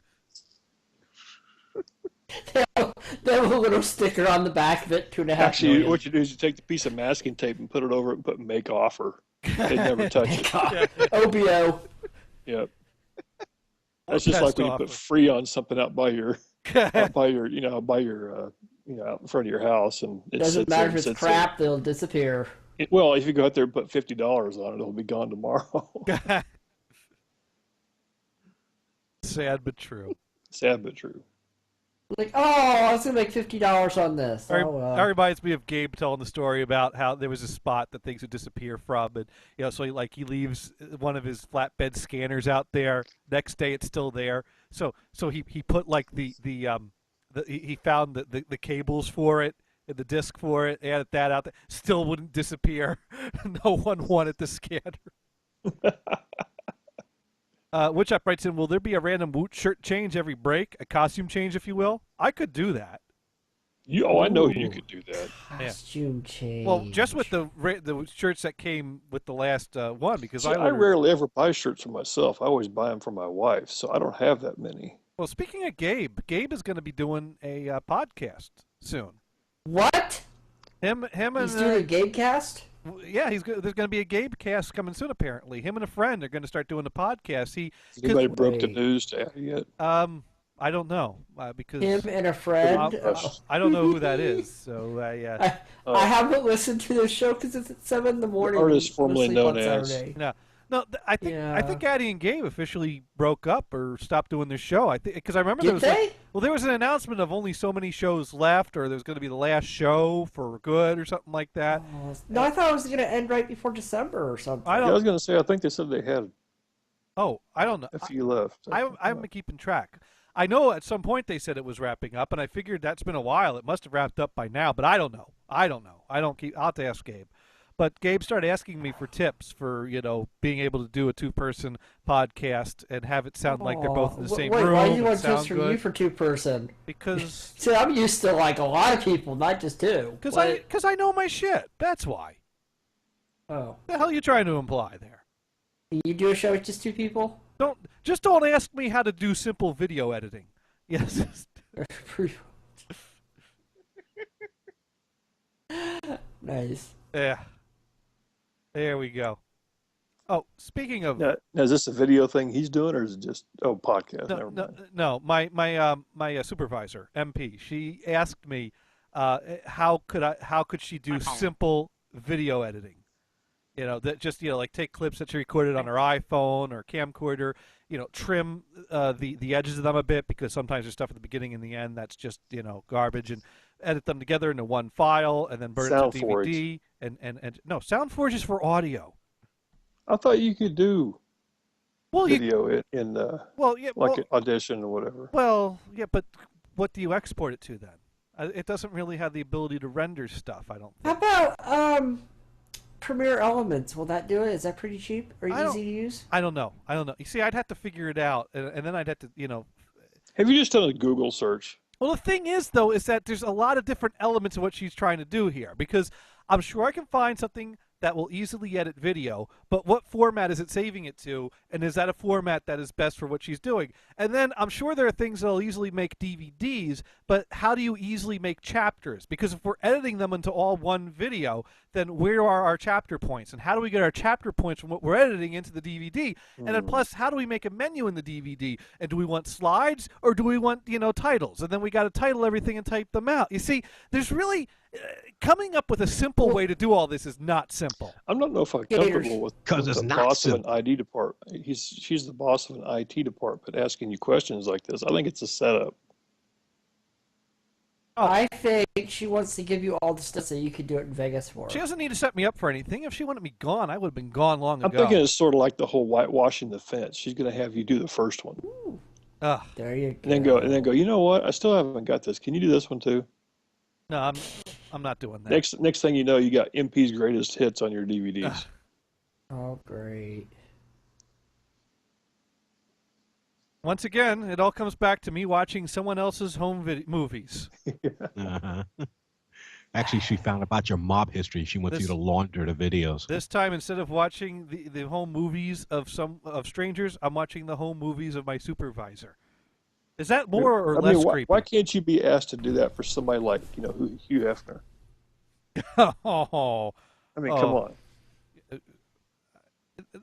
Because he might be in the shots. I was trying to find a way to say that. I was trying to find a way. Okay, yeah, I stand corrected. I might have to, figure out how to edit out the wrinkly, shriveled. What's the word I'm looking for here? I was going to say the guy from Hustler, but that's even worse. Well, but there you go. There is no simple. When it comes I to agree. video editing. I don't think there is. Either. But she's kind of techie. She can figure. So I'm trying to find the simplest way to do what she wants to do. I mean, Mars did say the iMovie does do all that. And the cool thing about iMovie is you can export it to several different things. But the thing is, though, is that can you do all the editing, have all the chapter points, and go to DVD all in one thing easily? Because here's the thing. Yeah, because it's in a suite. It's in the iLife suite. If you want to compromise, there's simple ways to do kind of like that. Because like if you have like 5 clips and you just want to make a DVD of those 5 clips with chapter points, that's fine. But editing them, I don't. Well, I guess you could edit them individually, and then you have your 5 individual clips, and then you throw them into something that makes a DVD with all the chapter points for that. That might be the way to go. But then you're re-encoding all your video. Yeah. You have to do that anyway if you're splicing from different You're right. You have to re-encode it anyways. But then you got all Yeah. these small files you're dealing with them here and in there, and I don't know. It's I just deal with the complexities of it, and because I do that stuff. Shit, $55 for a Barry Manilow quad 8-track tape? Fuck that. Wow. I was curious what else Barry Manilow quad was available on eBay at this time. Oh wait, I have to be supportive. Yeah, go ahead. Because if I support your, it makes mine not look. But dude, he's talking about Barry Manilow. He's trying to talk himself into liking Barry Manilow. No, I just want to have that one record that has the infamous problem in playing back properly to see if I can develop a way to play it back properly. Next thing you know, we'll go to the box set. No. If any, Maybe you can ask for it at the crazy 78 shot or the crazy where you're emailing his partner. If anything, asking if there's anything left over. If anything, I would pick up all 3 Barry Manilow quad records, but only because I'd like to have the full set of all the Arista quads. Let me see. Arista quads. That sounds like one word, but it's not. An Arista quad? Quad albums. It sounds like a real snooty quad album. Quad albums on the. Quad albums on it only plays on certain things. Quad albums on the Arista label. Oh, gotcha. Arista quad. There was a few Melissa Manchester quads. quads. I called out Barry Manilow one Arista quad. I have the Eric Carmen solo album with All By Myself in quad. Not anything like the Aristocrats, is it? No. Like I said, the Arista quad, that Barry Manilow is perfect because it only plays on certain things. But even then, I don't think it plays right. No. Oh, and I'm probably going to be buying a Marantz 4400. I thought you bought one of those. Is this one for you? What do you mean? Oh, yes, that's the one. I thought you bought it already. No, for 4400. No, I'm still negotiating. Yeah, apparently, Weekend in New England, the last song on side 1, won't play back properly unless it's a JVC CD450, and even then, I don't think it does. But I'm going to ask my friend to send me the file that he recorded off of it. And that way I can compare how the JVC CD450 does it, and I can see how mine does it if I have the winning bid on it. And I'll still hate the song, but this is what I do. I still hate the songs this man sings. Yeah, I had to bring up the list of record albums to see if I can put the word quad on the back of it and make it sound cool. Babel Quad. Backport Quad. Somebody made a chip bowl out of one of the quadradiscs. Belvedere Quad. Bit Quad. What are you Blue doing? Note Quad. What are you doing? I'm just putting quad on the back of record labels and see if it sounds cool. Like Aristoquad. Black Quad. Ooh, there we go. Black Quad? Yeah, Black Quad, yo. Epic Quad. Oh, there you go. Ardent Quad. Black Ball Quad. Buddha Max Quad. Buddha Quad. Buddha Quad. Oh, Blood and Fire Quad. That sounds kind of gross. Cadet Quad. Box O Plenty Quad. I figure this would be one of those hashtag quad. things on Twitter There's you something should called be setting up. B-Pitch Control Quad. No, I'm just putting a quad on the back of it. Okay, this is. Let's see if we have anything else we can cover. Okay, because this is stupid. This is Thank you, Dune. Thank you, Dune. Thank you, Dune, for finding a way to. You know what? Thank you, Dune, for making me not responsible for the worst bit on the show. So when Damon starts bitching about how bad my show is, I can go, well, it was Dune. It was Dune. Yeah, that's right. Aww. It all comes back to it being Dune's fault. But you're the host. Because I had the good topics like the cookie dough. It was my mistake. The cookie dough cereal bowl, the condom cookbook, and Barry Manilow Quad album. But yeah. Wait, what? I'm responsible for those good topics. Yeah, right. Oh. Well, 2 out of 3 aren't bad. Yeah, that's a good point. Yeah. And I can say all I wanted to do was talk about quad. What was it? iQuad. Ooh, oh my God! There we go. Me and Dune, that might be. Don't tease me, Johnny. That might be aisle-reaching material right there. The iQuad. Oh dear goodness. I'm not gonna say it couldn't happen. Steve Jobs just wiggled in his grave. Hey. Well, as long as it's in Apple lossless, he'd be cool with it. Well, Steve Jobs was into high fidelity sound stuff. I mean, he was an audiophile. He was something of an audiophile. So he probably has heard something in quad at some point. While tripping balls. What was it? The hi-fi at home? Is that what he called it? Hi-fi. The hi-fi. The hi-fi. Yeah, he made this sound system, and he actually brought it up as a thing, and just it's kind of ironic that Apple became well known for peddling really shitty quality MP3 files, and the guy that was running it was really into high fidelity sound.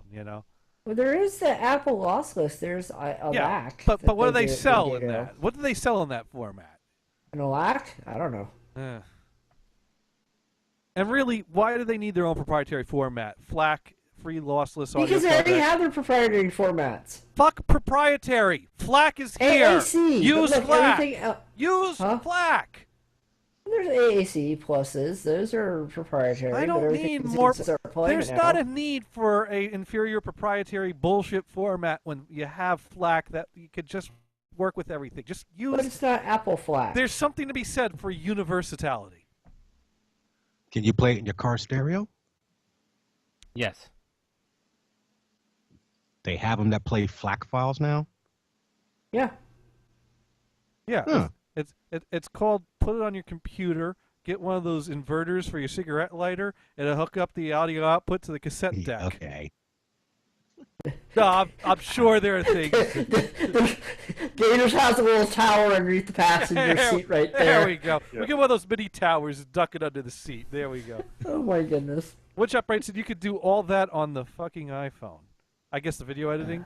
Woodshop writes in, so when did Dune's new high-definition headphones with the Lightning connector on them arrive? Oh. Nope, don't have those. Did they make those? I guess they did, didn't they? Are they by Beats? Not that I know. I don't know if I'm not sure how those work. Those are crazy money. I just use my little ear pods. There you go. I'm cheap like that. I have to save money somewhere. Jeez. Earpods? Earpods, yeah, that's the Apple ones. Well, if you're listening to MP3s anyways, you may as well use... Fuck you and your goddamn Apple bullshit. Uh-oh. See, Venison, aren't you glad that somebody else can take Neo's hatred off of you?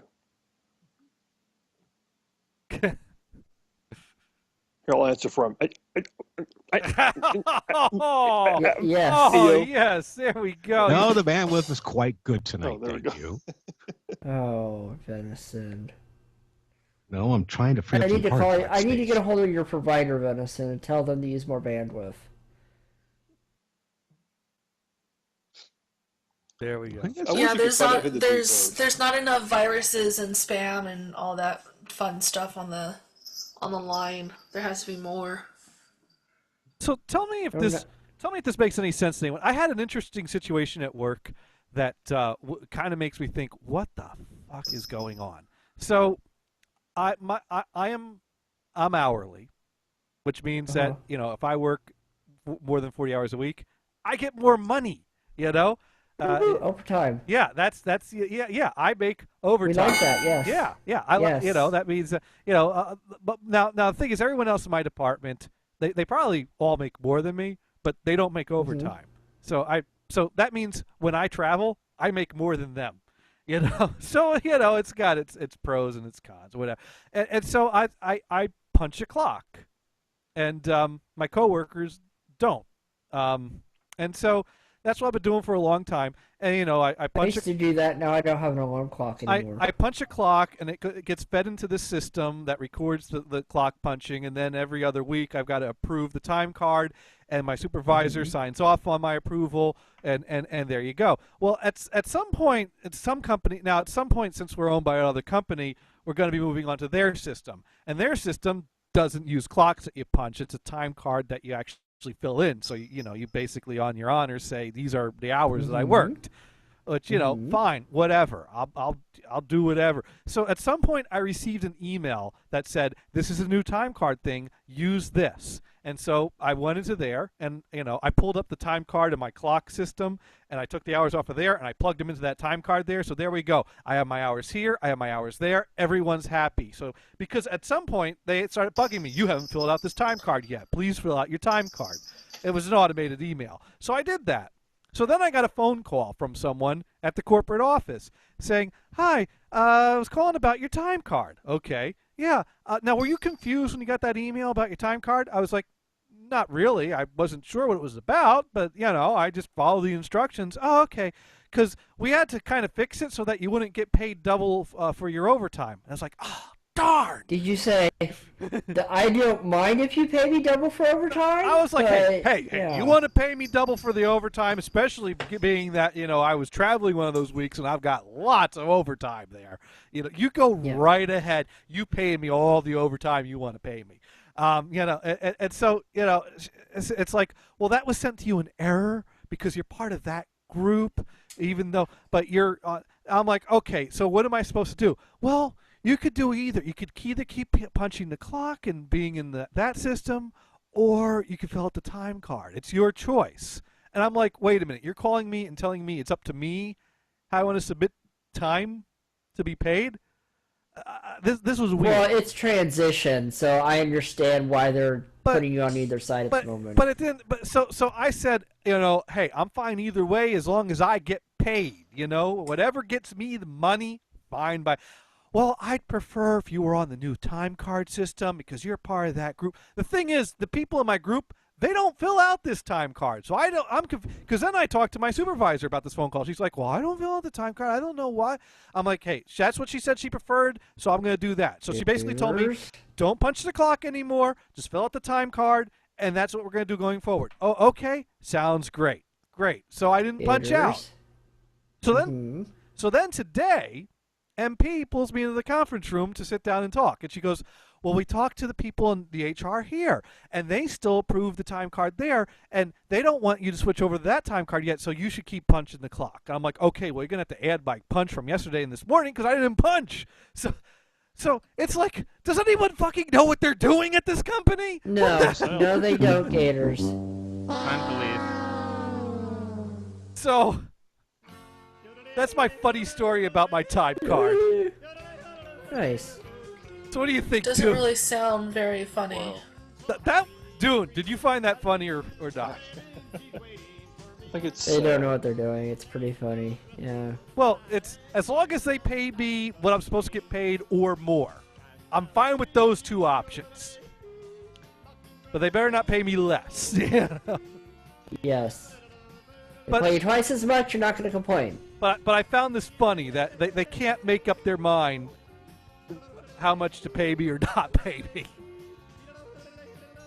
Like, what the hell? But that's not the issue. The issue is the time card. Tune in next week to see. No, the issue is that, they in error set me up to damn it, why is my TV not getting in signal? It needs to record the middle. Where would the beginning and end? Anyway, so that All was... right, well, good luck with your purchase. Thank you. And we'll be ready to hear from. Well, we Yes. want to hear about it if it's nothing creepy. If you're going to pick it up in a place that has like neon purple in the window, we don't want to hear about it. No, it's nothing like that. Okay. Yeah. What would we do with that? Philips just beat Apple with first Lightning headphones. This is a link from Woodshop. Yep. All right. Okay. Anyways, we'll be back. Thank you, everyone, for listening. What have we learned this week? I've learned that Gothard has still not mailed the damn records. Apparently, I need to fly out there. I've learned that Sir Mars gets unsicker as the show goes on. There is that. Well, I have to take some drugs too. There you go. And Neo, quit hating. Don't fear Neo. Don't Neo, fear the fruit. Just for you, I got my cats wasted on catnip. Yay! Don't fear the fruit. No, I'm not. Don't fear. I'm not feeling good, and No one's feeling I don't good. really. Yeah. No, I honestly feel like throwing up right now. Yay! Oh wait, no. Sorry. Because that would mean Rockstar and Egg. Oh, you're not supposed to mix. No, girl, no. No, don't mix that together. All right, we're gonna have to watch the All right, middle guys, tomorrow. you take care. All right, thank you for calling. Yes. Thanks, dude. All right, I'm doing too many things at once. I'm trying to get the middle to fucking record so I can fucking watch it, but the signal works fine when I go to view it. But as soon as I go to record, it's like you don't have signal, and it's like, well, how come it's there when I view it? Fucking TV tuner sucks. Have you tried restarting? I've even enabled cookies and checked my TCP/IP settings. And yes, there is paper in the paper tray. But the printer's been broken. Thank goodness. But the printer's been broken for years. But there is paper in the tray. All right. You try crackers instead of cookies. So Neo, what have you learned? I learned that I love weed more than anything when I'm sick. And Mars, what have you learned? That I'm not gonna to bring my own wet wipes to KFC. And Venison, what have you learned? I've learned that, you were once a crime boss that worked for the family and liked squirting meat dicks. And Gothard, what have you learned? Dune wants the big one. Yes. Oh yeah, that too. I've learned, apparently I need to head to Maine to drink some beer. Anyways, thank you everyone for listening. This has been the Real No Holds Barred Radio. And we'll be back For the love of Christ. next week with more Real No Holds Barred Radio. Check out www.nhbradio.com for all your internet radio needs and www.wildbunchradio.com. Thank you everyone for listening, and have a good yodeling night.